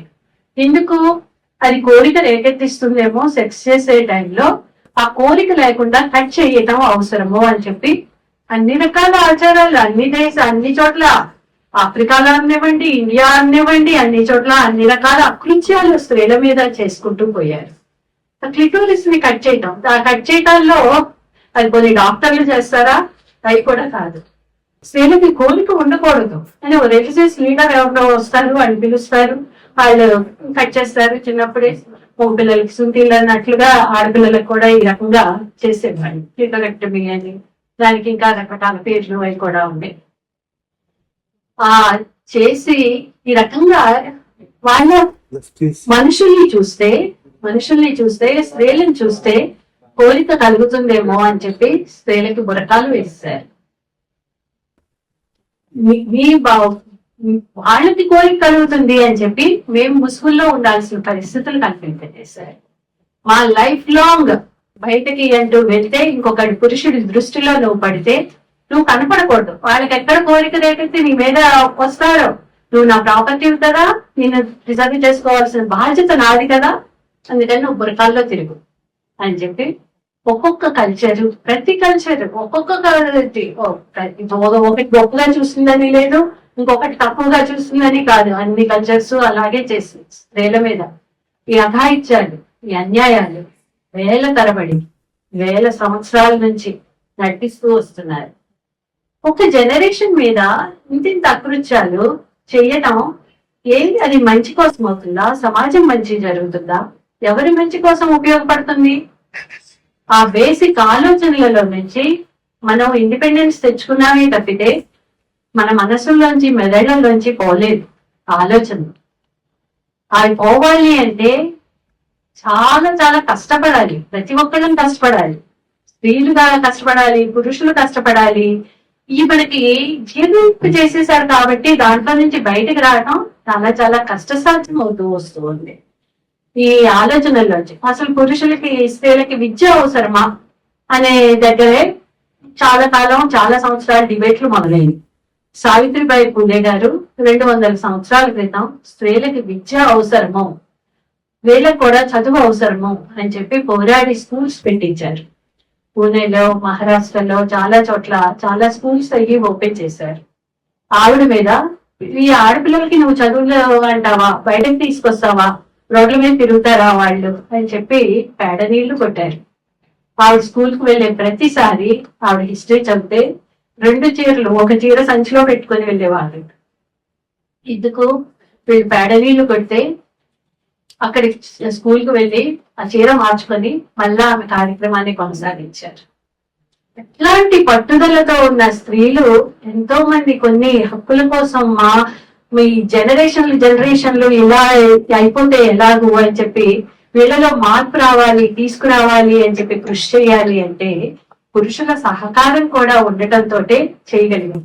సతీ సహగమనం లాంటి ఆచారాలు, వాటిని ఆ ప్రాపర్టీల కోసం స్త్రీలు బ్రతికితే భర్త ప్రాపర్టీ ఎక్కడ అడుగుతారో అని చెప్పి ఆ ప్రాపర్టీల కోసం అని చెప్పి సతీ సహగమనం అని పెట్టారు. భర్తతో పాటే ఆమెను కూడా చితిలోకి తోసేయాలి అని. ఒక్క బ్రతికున్న మనిషిని అసలు స్థితిలోకి తొయ్యటం అంటేనే అదొక ఆచారంగా, మరొక కష్టంగా, దాన్ని గొప్పగా చూపిస్తూ డప్పులు కొట్టుకుంటూ చేసి ఒక ప్రాణాన్ని తీసేయటం అంటే అది ఎంత అమానుషము, ఎంత ఘోరము అని చెప్పి ఆ కాలంలో మతంలో వాటిలో ఇన్వాల్వ్ అయిపోయిన వాళ్ళు ఎవరికి వాళ్ళకి తట్టలేదు. ఎక్కడో కొద్ది మందికి ఇది అమానుషం అనిపించింది. రాజా రామ్మోహన్ రాయ్ లాంటి వాళ్ళకి, అలా కొద్ది మందికి అది అమానుషం కదా. మన ఇంట్లో, మన ఎదురుగా ఉన్న వదినల్లో, వాళ్ళనో, అత్తల్లో ఇలా తోసివేయటం ఏంటి, వీళ్ళని చంపివేయటం ఏంటి, ఈ ఆచారం తప్పు, ఇది కరెక్ట్ కాదు అని చెప్పి పోరాటాలు కొంతమంది మొదలు పెట్టారు. దానికి సపోర్టింగ్ గా కొంతమంది ముందుకు రాబట్టి బ్రిటిష్ వాళ్ళు కూడా ఆ కాలంలో ఇలాంటి ఆచారాలు కొనసాగించడం మంచిది కాదు అని సతీ అబాలిషన్ యాక్ట్ లాంటివి తీసుకొచ్చారు. అవి గ్రాడ్యువల్ గా కానీ హిందూ మతాల్లో కానీ వాటిలో కానీ స్త్రీని ఎలా చూస్తూ వస్తున్నారు, హిందూ మతమే కాదు, ఇందాక నేను చెప్పినట్లు క్రైస్తవం అవనివ్వండి, ముస్లిం మతం అవనివ్వండి, వాళ్ళందరూ కూడా బురకాల్లో వేసి వీళ్ళ రైట్స్ ఎలా హరించి వేశారు అనేది, అలా ప్రతి వాళ్ళు ఈ కాంటినెంటే కాదు, ఆ కాంటినెంట్ అని కాదు, గ్రీస్ దగ్గర నుంచి మిగిలిన ఆఫ్రికన్ కంట్రీస్ అనివ్వండి, డెవలప్డ్ కంట్రీస్ అనివ్వండి, డెవలప్డ్ కంట్రీస్ లో ఓటింగ్ రైట్స్, అసలు వీళ్ళు మనుషులే, స్త్రీలకు ఓటింగ్ రైట్స్ అనేవి ఎప్పుడు వచ్చినాయి? 19th సెంచరీ తర్వాత కానీ రాలేదు. అసలు అప్పటి వరకు రాజ్యాలు వాళ్లే అధికారంలో ఉన్నారు. డెమోక్రటిక్ గవర్నమెంట్స్ వచ్చినాయి తర్వాత 17th సెంచరీ 18th సెంచరీ నుంచి. అవి వచ్చిన తర్వాత కూడా స్త్రీలకి రైట్లు సమంగా ఇవ్వాలి అనే ఆలోచనలు కానీ 19th సెంచరీ నుంచి కానీ మొదలవలేదు. ఆ మొదలైన తర్వాత ఈ ప్రయాణం ఎంత క్లిష్టంగా సాగింది అన్నది మనం అర్థం చేసుకుంటే తప్పితే మనకి స్త్రీల గురించి కానీ వీళ్ళ ఈక్వాలిటీ రైట్స్ గురించి కానీ అర్థం కాదు. ఈ ప్రయాణం అన్నది అర్థం కావాలి. ఇన్ని జనరేషన్స్ బట్టి వందల వేల సంవత్సరాల నుంచి ఇన్ని అకృత్యాలు స్త్రీల మీద జరుగుతూ వస్తున్నాయి. చూడలేని వాళ్ళు కొంతమంది ఈక్వల్ గా బుద్ధిజం లో కానీ వాళ్ళకి ఈక్వల్ గా స్థానాలు ఇచ్చారు స్త్రీలకి. వాళ్ళకి కొంతమంది కొన్ని చోట్ల రాణులుగా వాళ్ళ ఉపయోగించుకున్నారు వాళ్ళ రైట్స్ ని. వాటిని కొన్ని చోట్ల కొంతమంది ఇలా అలా వచ్చిన వాటిలోంచే గ్రాడ్యువల్ గా మా డెవలప్మెంట్ ఈ రకంగా ఈ ప్రయాణం ఇక్కడ దాకా సాగటానికే ఇన్ని వందల వేల సంవత్సరాలు పట్టింది. మా హక్కుల్ని తీసేయటానికి వేల సంవత్సరాలు పట్టింది. ఆ హక్కులు పోరాటం కోసం కొన్ని ఇప్పుడు 100 సంవత్సరాల నుంచో మాక్సిమం కొన్ని 200 సంవత్సరాల నుంచో ఇప్పుడు మొదలైంది. ఈ మొదలైన గ్రాడ్యువల్ గా ముందు ఇందాక నేను చెప్తూ ఉన్నట్లుగానే ఒక డిబేట్స్ మా చిన్నప్పుడే మొట్టమొదటి చూసేవాళ్ళం. అసలు స్త్రీలకు విద్య అవసరమా అనే డిబేట్స్ నడిచేవి. స్త్రీలకు విద్య కావాలి అనే డిబేట్స్, దాని తర్వాత స్త్రీలకి కొన్ని సెపరేట్ కాలేజెస్ ఉంటే బెటర్, వీళ్ళ పురుషులు వాటి నుంచి డైరెక్ట్ గా అంత లోన్ అవ్వరు, ఆకర్షణలో వాళ్ళు వీటిలో కన్నా భ్రమల్లో పడేటాలు జరగవని చెప్పి సెపరేట్ ఆడపిల్లలకి కాలేజెస్ నెలకొల్పడం అనేది మొదలు పెట్టారు. దుర్గాబాయి దేశ్ముఖ్ గారు లాంటి వాళ్ళు, మిగిలిన వాళ్ళు, అలా కొంతమంది. అలా అయినా ఏదైనా సరే మరి మంచిదే. తర్వాత గ్రాడ్యువల్ గా కో ఎడ్యుకేషన్ అవసరం. స్త్రీలు పురుషులు ఇద్దరికి కూడా ఒకళ్ళకి ఆ ఆకర్షణల్ని వాటిని కూడా ముందుకి అధిగమించి ముందుకు భవిష్యత్తు నిర్మించుకోవటం కోసం వాళ్ళకి అవకాశాలు కలిసి రావటం అవసరం. కూడా వాళ్ళ పురుషుల ఆలోచనలు కూడా స్త్రీలతో కలిస్తే గాని వీళ్ళు మనతో పాటు ఈక్వలే కదా అన్న భావం కూడా కలిసి చదువుకుంటే గానీ రాదు అని వీళ్ళని ఒక సెపరేట్ తెగలాగా కేటగిరీ లాగా సెపరేట్ కాలేజీల్లో సెపరేట్ వాటిలో పడేసే కంటే కలిపి చదివితే వాటిలో అనిపిస్తుంటుంది, ఒక సమానత్వ భావం అన్నా వస్తుంటుందేమో అని చెప్పి కో ఎడ్యుకేషన్లు నెమ్మదిగా మొదలైనవి. ఆ కో ఎడ్యుకేషన్లు వీటిలో అందరూ అలాగే ఉంటారని కాదు, అందరూ మంచి ఆలోచనలు గల వాళ్ళు కూడా ఉన్నారు కాబట్టి ప్రోగ్రెస్ అంతా జరుగుతూ వచ్చింది. కానీ ప్రోగ్రెస్ నెమ్మదిగా మనం ఇంకా సమానత్వం వైపు వచ్చామా అంటే ఇంకా రాలేదు. సమానత్వం వైపు అడుగులు వేస్తున్నాం అంతే. ఇప్పుడు సమానులమైన అంటే ఇప్పటికీ సమానులం కాదు మేము స్త్రీలవి. ఎందుకు మీకు చదువుకోవడానికి అవకాశం లేదా? ఉన్నది. ఉద్యోగం చేస్తున్నారా లేదా? చేయగలుగుతున్నాం అవి కూడా. కానీ అన్ని అవకాశాలు సమంగా ఏమీ లేవు స్త్రీలకి కానీ పురుషులకు కానీ. మాకు నేచర్ బట్టే మాకు కొన్ని చేయడానికి అవకాశం ఉండదు. రిప్రొడక్టివ్ ఏజ్ లో ఉంటుంటాము, పిల్లల్ని కనాల్సిన అవసరం ఉంటుంటుంది, మెటర్నిటీ లీవులు కావాలి. వీళ్ళకి ఇన్ని ఇచ్చి వీళ్ళని జాబ్స్ లో తీసుకోవడం అవసరమా అని అనుకునే వాళ్ళు చాలా మంది ఉంటుంటారు. ఈ సాఫ్ట్వేర్ సైడ్ జాబ్స్ ఇవ్వాలి అన్నా కూడా ఇస్తే వీళ్ళు తొందరగా పెళ్లి చేసుకుని వాళ్ళ పిల్లల్ని కానీ వేరే చోటకి రీలొకేట్ అవుతారు. మన సంస్థలో పనిచేయగలుగుతారా, మన దగ్గర ఉండగలుగుతారా, లీవ్లు ఎక్కువ పెడతారు. లీవ్లు పెడితే వీళ్ళకి కంటిన్యూ చేసుకోవడం మనకి ఎకనామికల్ గా బడ్జెట్ కాదా అని ఆలోచించే వాళ్ళు చాలా మంది ప్రైవేట్ లో. ఇప్పటికి గవర్నమెంట్ లో కొన్ని మార్పులు అయితే తీసుకురాగలిగాం. మెటర్నిటీ లీవ్లని కొన్ని సౌకర్యాలు కల్పించడానికి చాలా పోరాడి అవి కూడా చాలా ఉద్యమాలు చేసి ఈ అవసరము బేసిక్ గా అని చెప్పి చేస్తే కొన్ని కంట్రీస్ లో కొన్నిట్లో ఒక్కొక్క దానికి ఒక్కొక్క పీరియడ్ పెట్టుకున్నారు. కొన్ని జర్నీ ఇలాంటి కంట్రీలు వాటిలో ఏడాది పాటిస్తున్నారు మెటర్నిటీ లీవ్. ఇక్కడ మన దగ్గర 6 నెలలు ఇస్తుంటారు, 3 నెలలు ఇస్తుంటారు, 5 నెలలు అలా వేరీ అవుతూ ఉంటుంటాయి. ప్రైవేట్ లో అసలుకే ఉండవు, జాబ్స్ అయిపోతూ ఉంటాయి. మనం ఈ టైంలో రిప్రొడక్టివ్ ఏజ్ ఉందైన వాటిలో అంటే వాళ్ళని ఎంప్లాయ్ చేసుకోవడానికే వెనకడుగు వేస్తారు. కోవిడ్ లాంటి పీరియడ్స్ అలాంటి సిచ్యువేషన్స్ వస్తే ముందుగా జాబ్స్ కోల్పోయింది స్త్రీలే, ఎక్కువ ఎఫెక్ట్ అయింది స్త్రీలే, వైలెన్స్ కి ఎక్కువ గురైంది స్త్రీలే. ఇంట్లో మాత్రమే ఉండటంతో ఎక్కువ శాతం మంది స్త్రీలు వైలెన్స్ కి గురి అయ్యారు. ఇంట్లో ఒకే ఇంట్లో కట్టివేసి ఇద్దరిని వదిలేసేస్తే కొట్టుకోటాలు, వైలెన్స్ లు సమంగా ఉండే వాళ్ళు ఉన్నారు. కానీ ఇష్టంగా ఉండని ప్రాబ్లమ్స్ క్రియేట్ అయిన వాళ్ళు, వాళ్ళ మీద చేతులు చేసుకోవటాలు, కొట్టడాలు అవన్నీ కూడా చాలా ఎక్కువైపోయింది. చాకరీ చేసే పని కోవిడ్ పీరియడ్ లో చూస్తే తెలుస్తుంటుంది స్త్రీల మీద ఎంత పడింది అన్నది. తప్పనిసరి పరిస్థితి వస్తే ఇంట్లో భారం అంతా ఉద్యోగాలు మానేసి అన్ని మానేసి ఇంటిని నడిపించవలసిన పరిస్థితి స్త్రీ మీదే పడింది. కాస్త ఉద్యోగం చేసేది వెసులుబాటు ఉంటే ఇంకొక స్త్రీని ఎంప్లాయ్ చేసుకొని వాళ్ళకి ఒక వంట పనికో ఇంటి పనికో అందరూ పెట్టుకొని కొద్దిగా ఈజ్ దొరికేది వాళ్ళకి. ఆ ఈజ్ అన్నది కూడా పోయింది. ఆ టైంలో ఎంత హెల్ప్ చేశారు మగవాళ్ళు అన్నది చూస్తే ఇళ్లలో ఎవరికి వాళ్ళు మనసుతో ఆలోచించుకుంటే మీకే తెలుస్తుంటుంది ఎవరు ఎంత సాయం చేశారు అన్నది. మనం ఒక కాఫీ పెట్టుకుంటే సాయం చేసామని అనుకుంటాం. గిన్నెలు తోమే పని, ఇల్లు ఊడ్చే పని అవి ఎవరన్నా పురుషులు చేస్తారా? దాన్ని అవమానంగా భావిస్తుంటారు మీరు. పిల్లలకి డైపర్లు మార్చడాలు, పిల్లలు ఏడిస్తే ఎత్తుకోవటాలు, రాత్రులు నిద్ర లేకుండా ఉండటాలు, పెద్దవాళ్ళని చూసుకోవటాలు, ఆ బాధ్యత అంతా స్త్రీల మీదకి నెట్టివేయబడింది. అత్తమామల్ని చూసుకోవటం నీ కర్తవ్యం అని చెప్పి చిన్నప్పటి నుంచి నూరిపోస్తూ ఉంటుంటారు. కర్తవ్యాలే కాదని అనరు, కానీ కొడుక నీ కర్తవ్యం ఏంటి? నీ తల్లిదండ్రుల్ని చూసుకోవటం నీ బాధ్యత కాదా? ఆ అమ్మాయిని చేస్తే నువ్వు అమ్మాయికి కృతజ్ఞత చెప్పాలి. బయట ఇంటి నుంచి వచ్చిన అమ్మాయి నీ తల్లిదండ్రుల్ని చూసుకుంటూ వాళ్ళకు కూడా అన్నం వండి పెడుతూ వాళ్ళకి సేవ చేస్తూ అవసరమైనప్పుడు మంచాన పెడితే సేవ చేస్తే నువ్వెంత కృతజ్ఞత అయి ఉండాలి. కానీ అలా కృతజ్ఞత చూపిస్తున్నారా? అది నీ బాధ్యత, అది నీ డ్యూటీ. చెయ్యకపోతే నువ్వు ఇంట్లో చెల్లిపో అని నెట్టివేసిన వాళ్ళు ఎంతమంది లేరు? ఎంతమంది స్త్రీలు కోర్టుల చుట్టూ తిరుగుతున్నారు? ఎంతమంది స్త్రీలు మెయింటెనెన్స్ కోసం ప్రాధాయపడుతున్నారు? పురుషుల్ని అడ్వకేట్లు అయ్యింది, సీనియర్ లాయర్లు అయ్యింది కూడా మెయింటెనెన్స్ ఒక 500 ఇవ్వడానికి భార్యకి 65 ఏళ్ల వయసులో షాబానో కేసు గురించి చెప్తూ ఉంటారు.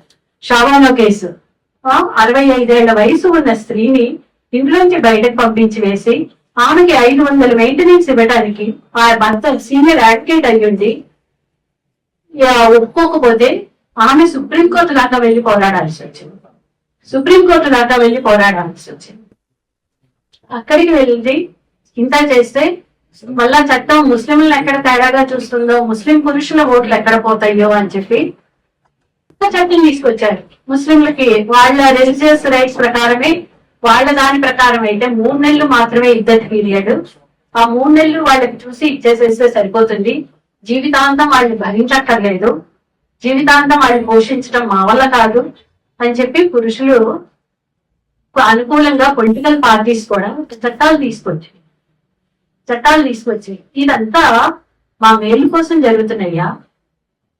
వీళ్ళు ఎవరైనా మా మేలు ఆలోచిస్తున్నారా? పొలిటికల్ పార్టీస్ ఆలోచిస్తున్నారా? ఇంట్లో ఉంటున్న పురుషులు ఆలోచిస్తున్నారా? సమాజం ఆలోచిస్తుందా?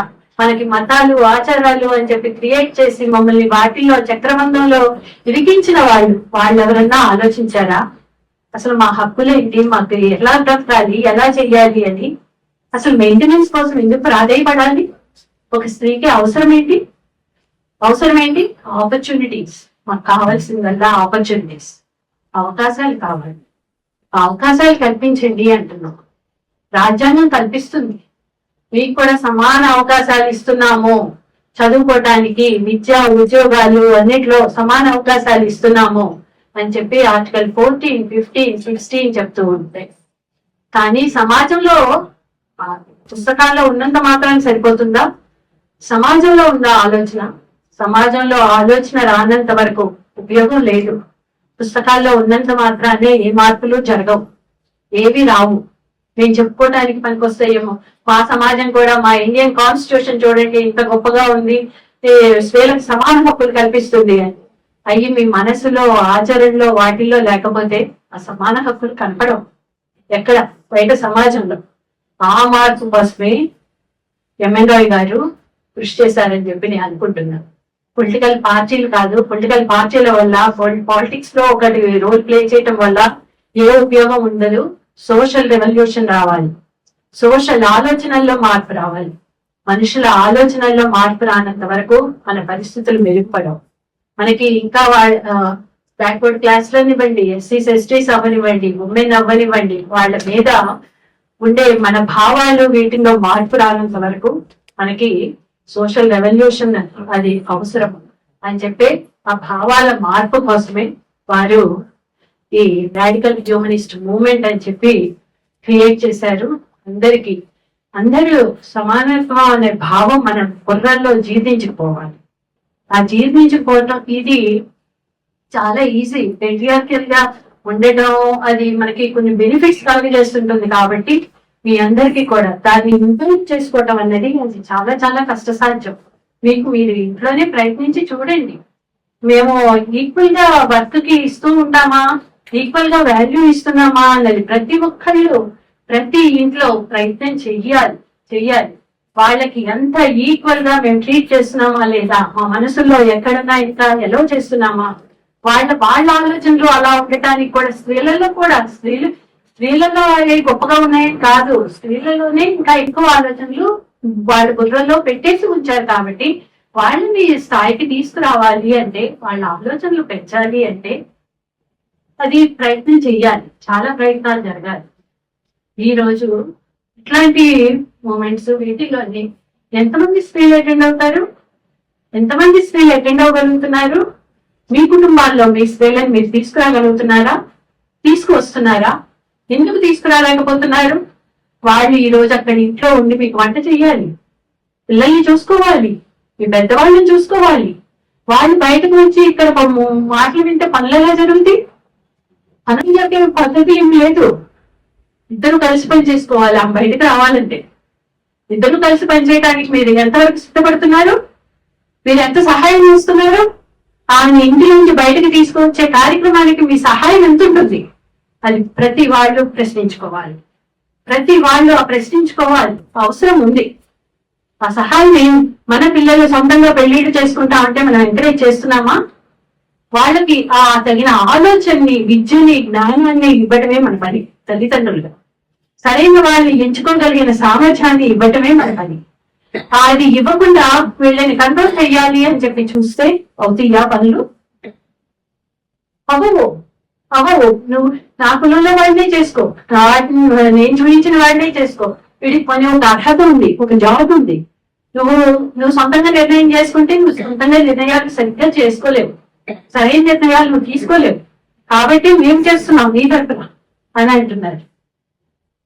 కానీ వాళ్ళ జీవితం ఎలా వెళ్ళాలో నిర్ణయించుకునే హక్కు ప్రతి ఒక్కళ్ళకి ఉంది. ప్రతి మేజర్ అయిన ప్రతి స్త్రీ పురుషులు అందరికీ కూడా వాళ్ళ జీవితాన్ని నిర్ణయించుకునే హక్కు వాళ్ళకి ఉంది. రాజ్యాంగం చెప్తుంది. కానీ మన ఇళ్లలో రాజ్యాంగాలు మనం వాళ్ళని ఎలా చేస్తున్నామా? చేయనివ్వట్లేదు. వాళ్ళ కెరీర్లు వాళ్ళని చూస్ చేసుకునివ్వట్లేదు. ఒకసారి పెళ్ళయిన తర్వాత పిల్లల్ని కనేయడానికి ఆమె బాడీ మీద ఆమెకు హక్కు ఉంటుందా? ఆమె శరీరం మీద అసలు ఆమెకి హక్కు ఉందా? ఒక విద్యని చదువుకోవడానికి ఏమి కెరీర్ లో నేను ఏం చదువుకోవాలి, ఏం ముందుకు వెళ్ళాలి అనేది చూస్ చేసుకోవడానికి ఆమెకు రైట్ ఉందా? ఎవరిని చేసుకోవాలి అనే దాంట్లో రైట్ ఉందా? ఎవరిని, ఎంతమంది పిల్లల్ని కనాలి, అసలు అంత అవసరం కాదా డిసైడ్ చేసుకునే హక్కు ఆమెకు ఉందా? ఆమెకి ఉందా?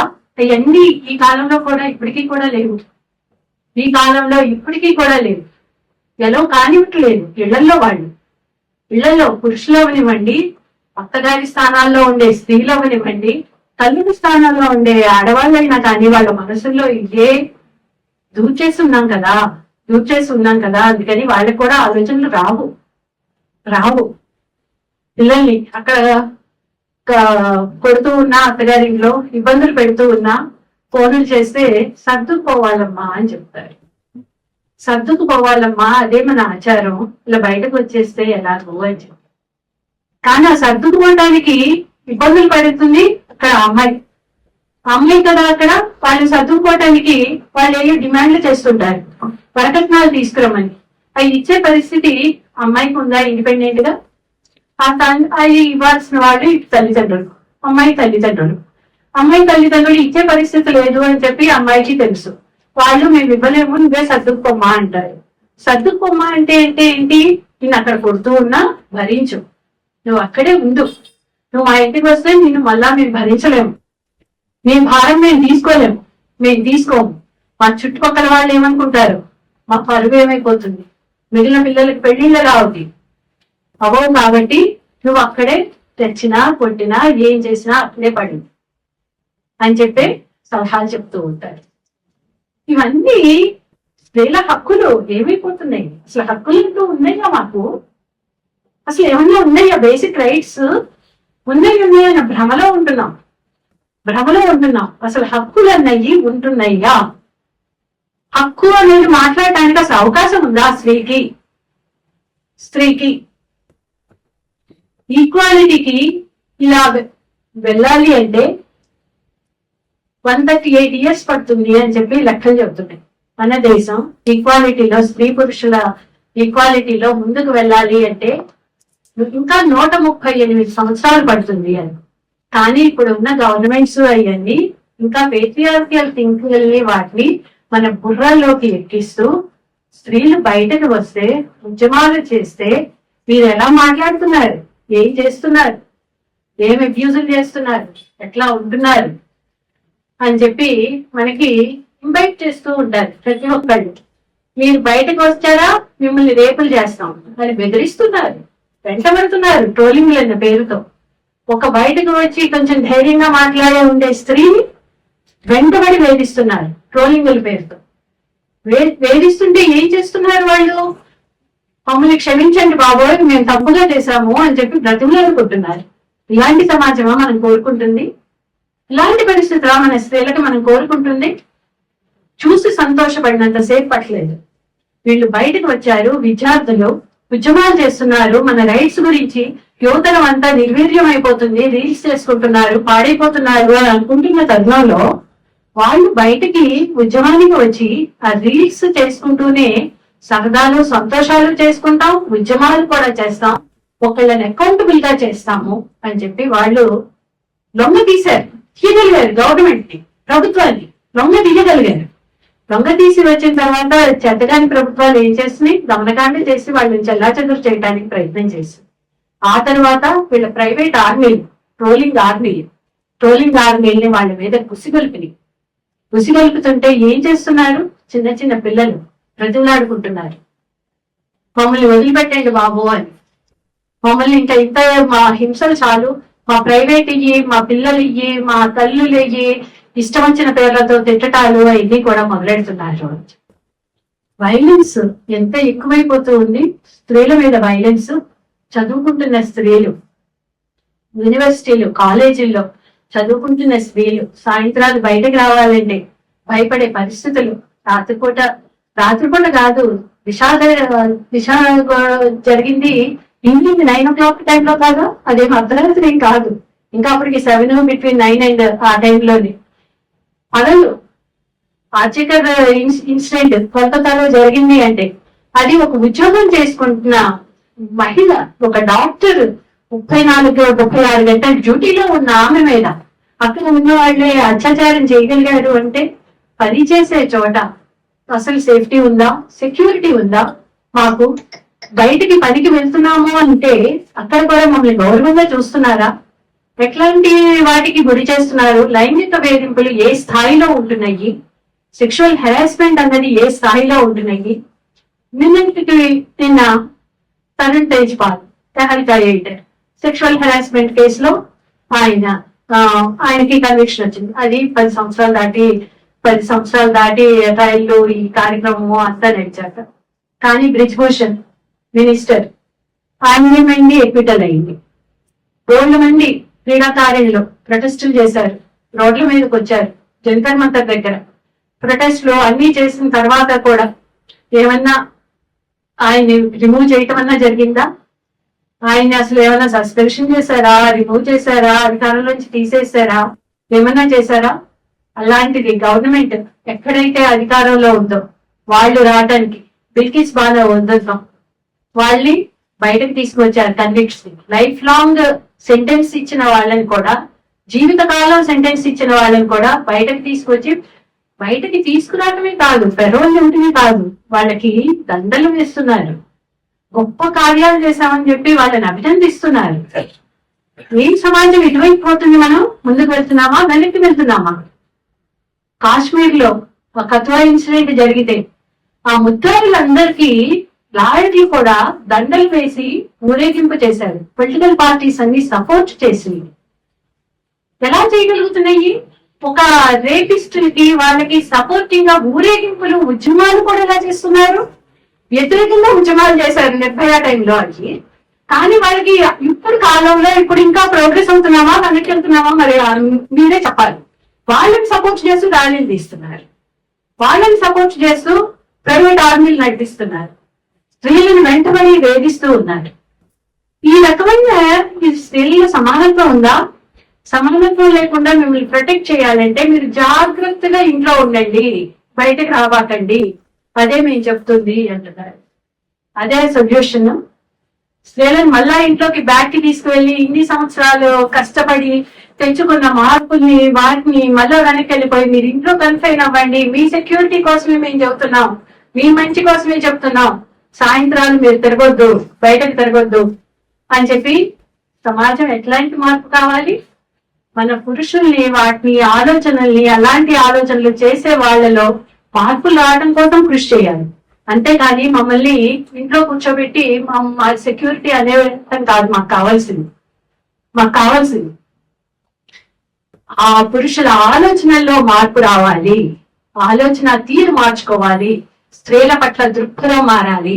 స్త్రీల పట్ల మనం ఏమైనా చేయొచ్చు, వైలెన్స్ చేయొచ్చు, లైంగిక హింసలకి పాల్పడవచ్చు, బయటకి వస్తే చదువుకోవడానికి బయటకు వస్తే పోకిరీలాగా వెంటబడి వేధించవచ్చు, వాళ్ళని ప్రేమించమని వేధించవచ్చు, వాళ్ళు ప్రేమించకపోతే యాసిడ్లు పోసి వాళ్ళ మీద దారుణాలు చేయొచ్చు, లేదు కాదు అంటే వాళ్ళ ఇళ్లకు వెళ్ళి వాళ్ళని చంపేసేయచ్చు. కాలేజీల్లో బహిరంగంగానే చంపేస్తాం, ఇళ్లకు వెళ్ళి చంపేస్తాం. అసలు మీకు ఒక నిర్ణయించుకునే హక్కు అన్నది అసలు ఎవ్వరు మాట్లాడరు. వాళ్ళకి ఇష్టం కలిగింది అమ్మాయి ఒప్పుకోవాలి, అమ్మాయి ఒప్పుకోకపోతే నేనేమేం చేస్తాం? అసలు ఒక మనిషిలోనో ఒక ఆలోచనలు ఉంటాయినో అసలు అలాంటి దృక్పథం అన్నదే తెలియకుండా పెంచుతున్నారు పిల్లల్ని కానీ వేసి. మన మగవాళ్ళ అందరూ కూడా ఆ రకమైన దృక్పథంతో మనం సగం జనాభాని పాడు చేస్తున్నాం. మనం వాళ్ళ ఆలోచనలు ఇదేం పనికిరాని వాళ్ళుగా చేస్తున్నాం. ఏమి సమాజానికి పనికి వచ్చే ఆలోచనలు కావు, సమాజం అభివృద్ధికి తోడ్పడేవి కావు. వీటన్నిటిని మార్చుకోకపోతే సమాజం ఎలా ముందుకెళ్తుంది? ఆ బేసిక్ ఆలోచనల్లో మార్పు రావాలి. ఆ ఆలోచనల్లో మార్పు రానంత వరకు సమాజం పురోభివృద్ధి సాధ్యపడదు. సమాజంలో సగభాగంగా ఉన్న మహిళలు అభివృద్ధిలో పాల్పంచుకోకపోతే, ఇళ్లకే కన్ఫైన్ అయిపోతే, ఇళ్లలో మీ ఒక మేల్ సొసైటీలో వాళ్ళు చేసే దారుణాలకు, వాళ్ళు చేసే ఇంకా మనకు చెప్పాలడానికి చాలా ఉంటాయి. ఇంటి పనిని ఏమాత్రం చేసుకుంటారు? ఇప్పటికీ డెవలప్డ్ కంట్రీస్ అన్న వాటిలో కూడా స్త్రీలు జాబ్ చేసుకుంటూ 5 to 6 hours ఇంటి పని చేసుకుంటే పురుషులు అక్కడ కూడా 2 hours చేస్తుంటారు. మన దగ్గర 2 minutes కూడా చేయరనుకోండి, అక్కడ 2 hours అనే చేస్తూ ఉంటారు. ఇప్పుడు కొద్దిగా ఆలోచనలు మారి కొద్దిమంది పురుషులు పిల్లల్ని కాస్త ఎత్తుకోవటాలు, పెంచటాలు, డైపర్లు మార్చటాలు, ట్రైన్లో వెళ్తున్నప్పుడు కొంచెం సాయం చేయటాలు ఇవి చూస్తున్నాం. కానీ ఇది చాలా తక్కువ శాతంలో ఉన్నారు. ఇంకా ఎక్కువ శాతంలో మార్పు వస్తే తప్పితే స్త్రీలు బయటికి రాలేరు. వాళ్ళు కూడా సరైన విధంగా సమాజాన్ని ముందుకు తీసుకువెళ్ళడానికి తోడ్పడలేరు. దీనికి పురుషుల ఆలోచనల్లో, స్త్రీల ఆలోచనల్లో, అందరి ఆలోచనల్లో కూడా మార్పు రావాలి. ఆ మార్పు రావడానికి ఇలాంటి మీటింగ్లు ఇవి కూడా సహాయపడతాయి అని చెప్పి ఆశిస్తూ ఉన్నాను. Thank you. చిన్నప్పటి నుంచి మేము మా తమిళ మధ్య పెరిగాం కదా, వాళ్ళని కన్ఫైన్ చేస్తూ వస్తున్న వాటన్నిటికీ ఎవరు బాధ్యత వహిస్తున్నారు? మీ పురుషులందరూ బాధ్యత వహిస్తున్నారా? మీరు ఎక్కువ మంది మగవాళ్ళు ముందుకు రావాలి. స్త్రీల ఆలోచనల్ని కూడా మార్చడానికి మీరే ముందుకు రావాలి. మీ ఆలోచనలు మీరు మార్చుకోవాలి. మీ ఆలోచనలు మీరు మార్చుకోవాలి. ఆపర్చునిటీస్ ఇవ్వాలి. సమాజంలో సౌహృద్భావ వాతావరణం కలిగజేయాలి. మీరు ప్రశ్న వేశారు కదా మేడం గారు, చెప్పండి. మీరు ప్రశ్న వేశారు. అదే దాంట్లో మన పాత్ర ఈ రకంగా అసలు వాళ్ళని అనగదొక్కి వేయడానికి ఎన్ని సంవత్సరాల నుంచి ఎంత కృషి చేశారో మరి దాంట్లో నుంచి బయటకు రావాలి అంటే అది స్త్రీలు ఒక్కళ్ళ మీద ఉంటే సాధ్యపడదు. పురుషులు తోడ్పడరు.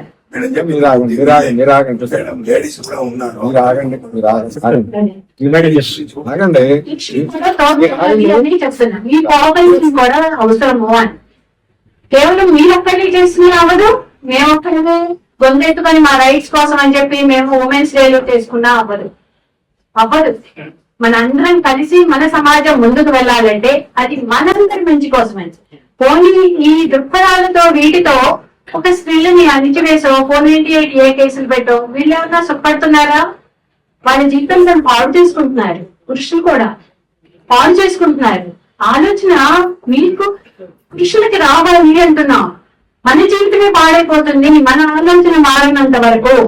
మన స్త్రీలు చదువుకున్నంత వల్ల స్త్రీలు ఎక్కువ చదువుకోవటం వల్ల విడాకులు అవుతున్నాయా అనే క్వశ్చన్స్ మా దగ్గర కూడా రైజ్ చేస్తారు. జ్యుడిషియరీలో కూడా ఏమన్నా ఇప్పుడు స్త్రీలు ఉద్యోగాలు సాఫ్ట్వేర్ కంపెనీలో చేసే వాళ్ళలోనే విడాకుల శాతం ఎక్కువ కనిపిస్తుంది, మిగిలిన వాళ్ళలో కనపడట్లేదు అని. ఎందుకు కనిపిస్తుంది, ఎందుకు కనపడట్లేదు అంటే వీళ్ళు కాస్త ఉద్యోగం చదువుకున్నారు, ఉద్యోగం చేస్తున్నారు, ఒక ధైర్యం వచ్చింది, ఒక శక్తి వచ్చింది. వాళ్ళ రైట్స్ కోసం వాళ్ళు అడుగుతున్నారు. ఇంకా అడగకుండా ఇంట్లో ఉండే స్త్రీలాగా డిపెండెన్స్ లాగా చేసి మీరు కన్ఫైన్ అవ్వండి అంటే అమతానికి వీళ్ళు సిద్ధంగా లేరు కాబట్టి విడాకులు వెళ్తున్నారు. అంటే మన మ్యారేజ్ అనే ఇన్స్టిట్యూషన్ సక్సెస్ అవ్వాలి అంటే ఒకళ్ళని డిపెండెంట్ గా చెయ్యాలా, ఒకరిని తక్కువ చేసి ఉంచాల్సిందేనా? ఆ మ్యారేజ్ ఇన్స్టిట్యూషన్ లో ఈక్వాలిటీ లేదా? మన దాంట్లో లేదు. కన్యాదానం అని చెప్పి ప్రతి పెళ్లిలో ఎందుకు చేస్తున్నాం? ప్రాపర్టీ అని గుర్తు చేస్తున్నాం. అది గొప్పగా సెలబ్రేట్ చేస్తున్నాం. She's not a property, she's a human being అనేదే చెప్తున్నాం. అది గుర్తించండి అంటున్నాం. అది అందరూ గుర్తించాలి. స్త్రీలు ఒక్కళ్ళే గుర్తించితే చాలు, పురుషులు కూడా గుర్తించాలి. పురుషులే ఎక్కువ గుర్తించాలి. స్త్రీలలో ఆలోచనని కూడా మీరే తీసుకురావాలి. ఎంతో కొంతమంది పురుషులు చేసిన దాని వల్లే ఈ మాత్రం రిఫార్మ్స్ వచ్చినాయి. అదే చెప్తూ ఉంది రాజా రామ్మోహన్ రాయ్ లాంటి వాళ్ళు, వీరసింగం పంతులు గారు లాంటి వాళ్ళు, చలం గారు లాంటి వాళ్ళు హ్యూమన్ బీయింగ్ గా చూడండి. ఆవిడని ఒక మీరు ఇప్పటికి కూడా సెక్షువల్ ఆబ్జెక్ట్ లాగా చూడబాకండి. She's a human being with desires అనేది గుర్తించండి అని చెప్పి రెవల్యూషనరీగా ఆలోచించిన పురుషులు చాలా మంది ఉన్నారు. వాళ్ళు ఎవరు లేకుండా మామూలుగా మేము ఒక్కరిమే ఏదో తెలుసుకోగలిగి చేశాము అని చెప్పి మేము అంటలేదు. అది మనందరి బాధ్యత. సమాజం సరైన విధంగా ఆరోగ్యకరమైన పద్ధతిలో రావాలి అంటే అది మనందరి బాధ్యతగా మనం గుర్తించాలి. First of all I complement you for a beautiful పరిశుభ్రమైన స్వచ్ఛమైన తెలుగు మాట్లాడారు.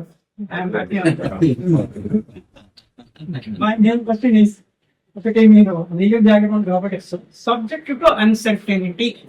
కానీ మన ప్రాపర్టీ ఎందుకు తరాల బడి ఎందుకు ఉంది? ఈ మాత్రం కామన్ సెన్స్ మన లీగల్ సిస్టమ్ కానీ పార్లమెంటేరియన్స్ కి లేదా? Every property should be 19 years lease. అదే వేరే వాడికి ట్రాన్స్ఫర్ చేయాలి. I'm not here to answer any legal questions now on these unrelated issues. Okay. Unrelated issues. మీరు లీగల్ కాంపోనెంట్ ఇచ్చి ఆన్సర్ చేయక్కర్లేదు. ఆయన ఇండివిజువల్ యూ రెస్పాండ్. అదే ఇండివిజువల్ గా కూడా అన్రిలేటెడ్ ఇష్యూస్ మీద మేము మాట్లాడము. మీతో కూడా చాలా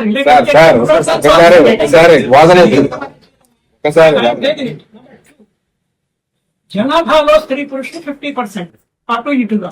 మరి కాన్స్టిట్యూషన్ రాసేటప్పుడు కానీ తర్వాత చట్టంలో కానీ మనకి రిజర్వేషన్స్ 3 దశల్లో ఉంటాయి. విద్య, ఉద్యోగము, చట్టసభలు. 50% అని ఎందుకు ఇవ్వలేదు? ఈ 33% ఇవ్వడానికే నానా అభ్యామాలు చేసి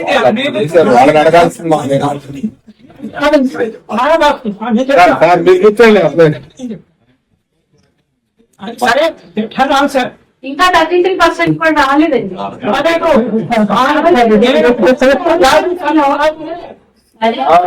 మున్సిపాలిటీలో అమెండ్మెంట్ వచ్చినాయి కానీ ఇది చట్టసభలో పాస్ అయినా కూడా దాన్ని డిలిమిటేషన్ తో లింక్ చేశారు కాబట్టి ఇది ఇప్పుడు 29 లో కూడా వస్తుందా అంటే నమ్మకం లేదండి. ఇప్పుడు కూడా 33% వస్తుందా అంటే ఇప్పుడు కూడా రాదు. ఎవరు పురుషులు వాళ్ళ స్థానాన్ని వదులుకోవడానికి పొలిటికల్ గా ఇష్టపడట్లేదు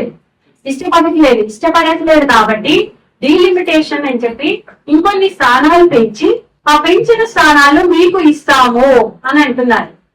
పెంచిన స్థానాలు ఎందుకు ఇవ్వడం, ఉన్న స్థానాల్లో మాకు 33% ఎందుకు ఇవ్వరు అని చెప్పి అమ్మా మీరు అడగడమే తప్ప అడుగుతున్నారు.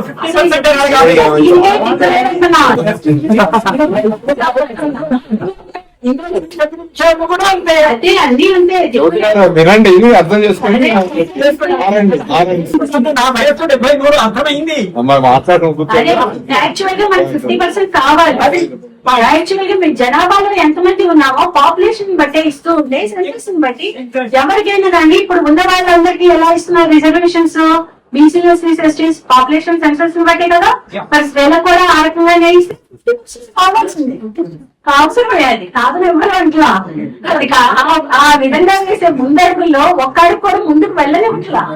33% కూడా రెవెన్యూ పట్ల ఇంతవరకు ఎవరు ముందుకు రావట్లేదు. ఉన్న వాటిల్లో కూడా అందులో కూడా పురుషులు దూరపడుతున్నారు కదా. ఇప్పుడు 1951 లో అంబేద్కర్ పార్లమెంట్ లో లోక్సభలో హిందూ కోడ్ బిల్ ప్రవేశపెట్టి అది వీగిపోయినందుకు ఆయన రాజీనామా చేస్తారు. మరి అప్పటి నుంచి ఇప్పటి వరకు కూడా ఏ ఒక్కరు కూడా మహిళా సంఘాలు కానివ్వండి, ఇలాంటి హేతువాద భావాలు కలిగినటువంటి సంస్థలు కానివ్వండి, అసలు యాజిటేషన్స్ పోరాటాలు అనేటువంటి ఎక్కడ ఎందుకు జరుగుతలేవు దేశంగా? ఎందుకు చేయలేదండి? చేశారు కాబట్టే ఈ మాత్రం ప్రోగ్రెస్ వచ్చింది. వాళ్ళందరూ ఎన్నో యాజిటేషన్లు అన్ని చేశారు కాబట్టే వాళ్ళకి తర్వాత ఇది ప్రాపర్టీ యాక్ట్, సక్సెషన్ యాక్ట్ వచ్చింది. మనకి ఎంత వ్యతిరేకించినా కూడా హిందూ ప్రాపర్టీస్ రైట్స్ వచ్చినాయి. ఉమెన్ కి limited property right absolute right అయింది. మెటర్నిటీ బెనిఫిట్స్ వచ్చినాయి. వాటి చట్టాలు తయారైంది. 498 ఇంక్లూడ్ అయింది. డొమెస్టిక్ వైలెన్స్ యాక్ట్ లో వచ్చినాయి. అవన్నీ ఊరికే రాలేదు, పురుషులంటే రాలేదు, స్త్రీలు ఉద్యమాలు చేస్తేనే వచ్చినాయి. వీటన్నిటికీ చాలా చాలా ఉద్యమాలు చేశారు స్త్రీలు. చేస్తే మీరేం చేస్తున్నారు? నీళ్లు కాలుస్తున్నారు. 498 అలా ఎందుకు ఉండనిస్తున్నారు? ఇది మిస్యూజ్ అవుతుంది. దాన్ని తీసివేయాలి, తొలగించాలి అని చెప్పి పురుషులు పోరాడుతున్నారు. భార్య బాధితుల సంఘాలను పెట్టుకుంటున్నారు. అసలు అవసరమా? మీరు భార్య బాధితులుగా ఉంటున్నారా? బాధితులు ఎంత శాతం మంది స్త్రీలు, గౌరీలకి ఎంత మంది బలైపోయి 1980s నుంచి ఈ కాలం వరకు ఇప్పటికి కూడా తగలబడిపోతున్నారు. వాళ్ళు చంపిస్తూ ఉంటే వాళ్ళు బాధితులు అని చెప్పి గుర్తించి సమయంలో పెట్టుకున్నాం. వాళ్ళ రైట్స్ కోసము హాస్పిటల్స్ లో చిన్న చిన్న రిలీఫ్స్ చట్టాల్లో ఇస్తే వాటిని తీసివేయడానికి తగ్గించడం కోసం పురుషులందరూ మాత్రం ఏకమైపోతున్నారు. మెయింటెనెన్స్ మెయిన్ కోర్టుల్లో చూస్తూ ఉన్నది, ఫ్యామిలీ కోర్టు జడ్జి గా చూస్తూ ఉన్నది. మెయింటెనెన్స్ డిపెండెంట్ గా ఉన్న స్త్రీలు అడుగుతున్నారు. చట్టం అది ఈక్వల్ గా ఉంది, మాకెందుకు ఇవ్వరు అని చెప్పి సంపాదించే భార్యను ఏర్పించడం కోసం మెయింటెనెన్స్ కేసులు వేసిన పురుషులు ఉన్నారు. వాళ్ళు భార్యల సంపాదనలో నుంచి మావంతో మమ్మల్ని మెయింటైన్ చేయండి అని అడుగుతున్నారు. మెయింటైన్ చేసుకోవడానికి శక్తి సామర్థ్యాలు ఉండాలి. మనిషికి మానసికంగా సామర్థ్యం ఉండాలి, సంపాదించుకోగలిగిన సామర్థ్యం ఉన్నవాళ్ళు ఎలా అడుగుతారు? ఉన్నవాళ్ళని ఆ సామర్థ్యం లేని వాళ్ళు ఉన్న వాళ్ళని అడగాలి. అసలు మాకు మెయింటెనెన్స్ వద్దండి. ఎవరినో మేము బ్రతలాడుకోవడం ఏంటి? మా జీవితాన్ని మాకు పోషించండి, జీవితంలో ఒక 200 ఇవ్వండి, ఒక 2000 ఇవ్వండి, ఒక 3000 ఇవ్వండి అని మేము ఎందుకు బ్రతలాడుకోవాలి? మాకు ఆపర్చునిటీస్ కావాలి, అవకాశాలు కావాలి. మేము పెరగడానికి, ఎదగడానికి, మేము మనుషులుగా సమానంగా గుర్తించడానికి అవకాశాలు కావాలి. సమాజం వాటిని ఎక్కడెక్కడైతే కట్టడి చేస్తుందో వాటిని ఐడెంటిఫై చేసుకొని వాటిని మార్చుకోవాల్సిన అవసరము అగత్యాలు ఉన్నాయి. దానికి మీరందరూ కూడా పురుషుల్లాగా కొంచెం ప్రోగ్రెసివ్ గా ఆలోచించే పురుషులు తోడ్పడాలి. అది నేను కోరుకుంటున్నాను. అమ్మా last ఒకటమ్మా.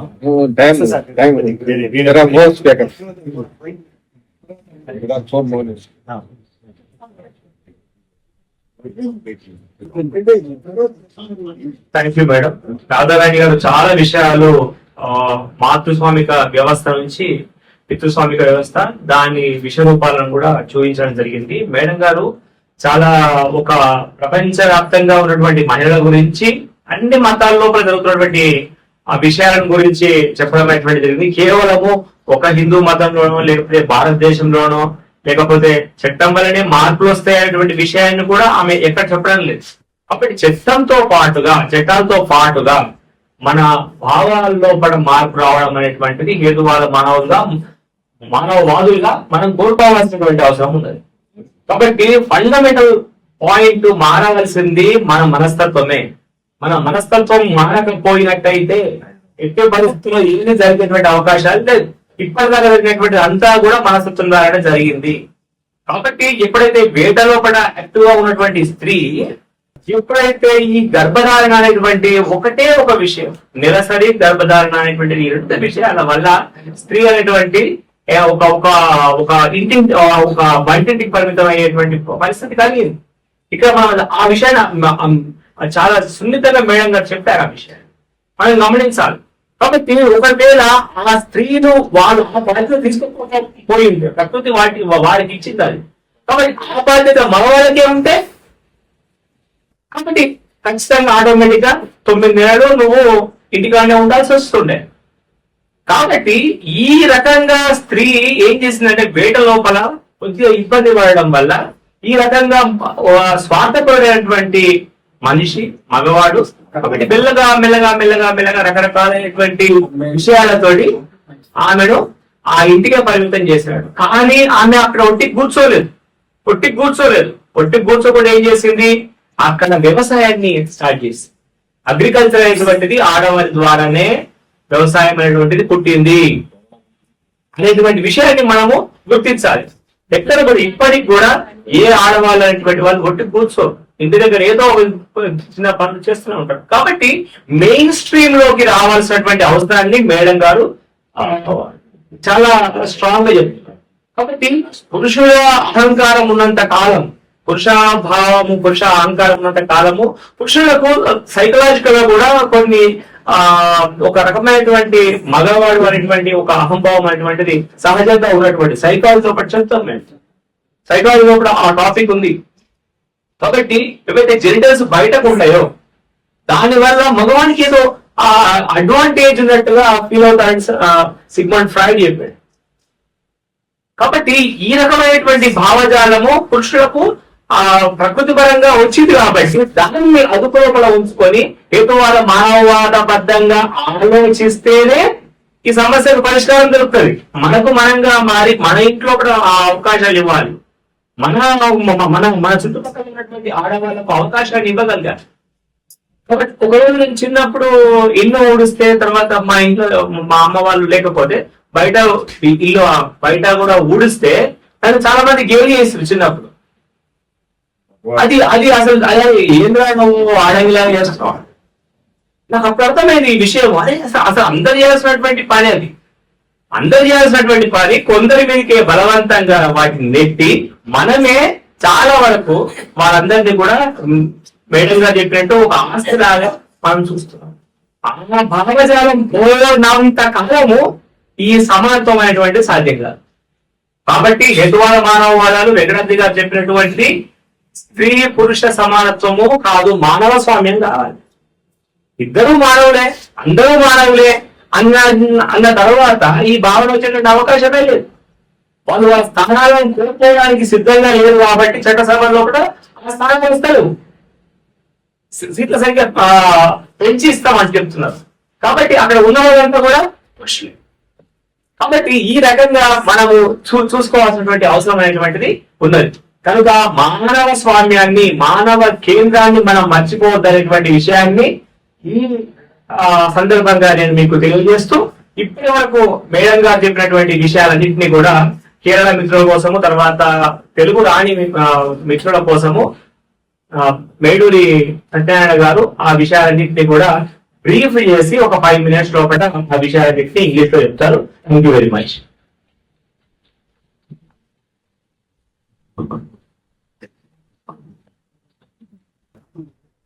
Okay, thank you sir. Shrimati Gurijala Radharani expressed her views on inequality between men and women. Women have been degraded for the last so many thousands of centuries. Once there was matriarchal society, when the people went to hunting and gathering food materials. Slowly, women were confined to homely duties, and the men went out and earned something to the family. In this way, inequality entered human society, degrading women, confining women to the household works and house, men earning more and more. So, gradually, matriarchal society has been transformed into patriarchal society. Male domination improved. So, women were confined to household duties and upbringing children, cooking, cleaning, all the homely duties are being pressed upon women. Men, after earning something, they come to homes and sit there. They are not helping household duties. They are not helping women to upbring children. Producing children is natural duty for women. After the production of babies, men and women shall take equal responsibilities. When men also take responsibilities in upbringing children, the children become equal citizens of the society. In upbringing children also, male domination occurs and girls have been degraded. Girls they were not allowed education, social activities, earning activities, job activities. So, for the last centuries, women were confined to homes. Even the ladies in the beggar people, ladies also confine the smaller children, girls, with homely work. So, men shall change their minds. Men shall change their minds, thinking, and liberty, equality, and fraternity shall be applied to the equality of men and women. If men change their ideas about women, that they are equal to us, so that they can help in the household duties and in upbringing children, so that the growing boys and girls become equal citizens. They copy the traditions of parents. When the parents are equal, the boys and girls grow as equal citizens. So there are so many rights. Even Constitution guarantees some rights to men, but the mind setup of male people did not change. So all the rights, all the constitutional rights have not been applied to the society. In social real situations, male domination goes on. Women are being degraded day by day. Even though some male persons came forward and supported the cause of women, like Ishwar Chandra Vidyasagar, Raja Ram Mohan Rai, Veeresh Lingam. So many intellectuals came forward to uplift the girls, women, to make them equal with the men. So small changes have been come under our society. Still there is so much inequality. So women shall be treated as human beings. Women shall not be treated as objects or as the property of men. All men and women are equal. This mind setup should be in the minds of men and women. Both are responsible for these inequalities. To make them equal, men and women shall change. Men and women shall come out of religious practices. Men shall come out of the male domination patriarchal society. Equal society shall come over to the society. No patriarchy, no matriarchy. They are dominated societies, both of them.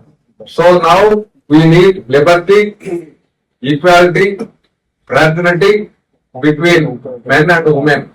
So when men start helping ladies in their homes, in cleaning, in cooking, in upbringing children, then ladies come to our meetings. So 60 men have come to our meeting, but there were no ladies. Because they are doing their homely works in their homes. Venkatadri గారు ఒక మాట చెప్పారు, ఎందుకని ఆడవాళ్ళు మన meeting లో రావట్లేదంటే వాళ్ళకి చాలా పనులు ఉంటాయి ఇళ్ళ దగ్గర, మనమేమో వాళ్ళకి ఏమి సహాయం చెయ్యం, మనం ఖాళీగా ఉంటాం, మధ్యాహ్నం 2 గంటలకు పోయి తింటాం, ఉదయాన్నే బయటకు వస్తాం, వాళ్ళు 3 గంటలు 4 గంటల పాటు చేస్తా ఉంటారు.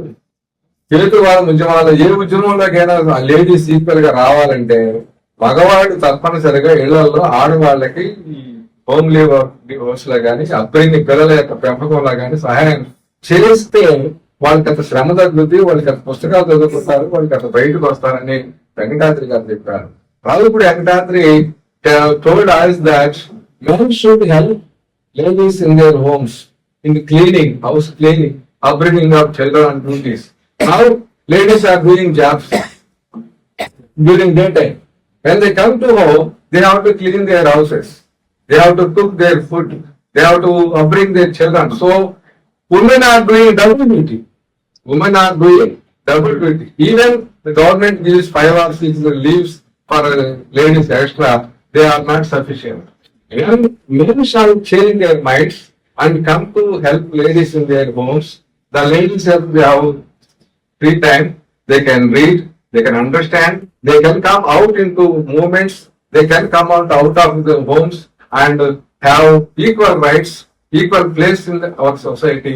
So, Radharani sir, madam expressed that men should take responsibility in changing the mindset of women and giving freedom to women and helping ladies in their homes, so that when the men and women become equal parents, girls and boys also become as equal citizens. So both of them should change their mindset.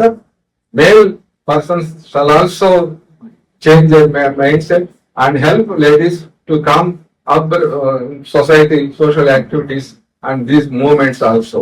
So these are the simple main ideas of Radharani Garu expressed in this speech. Thank you. K. Srinivasa.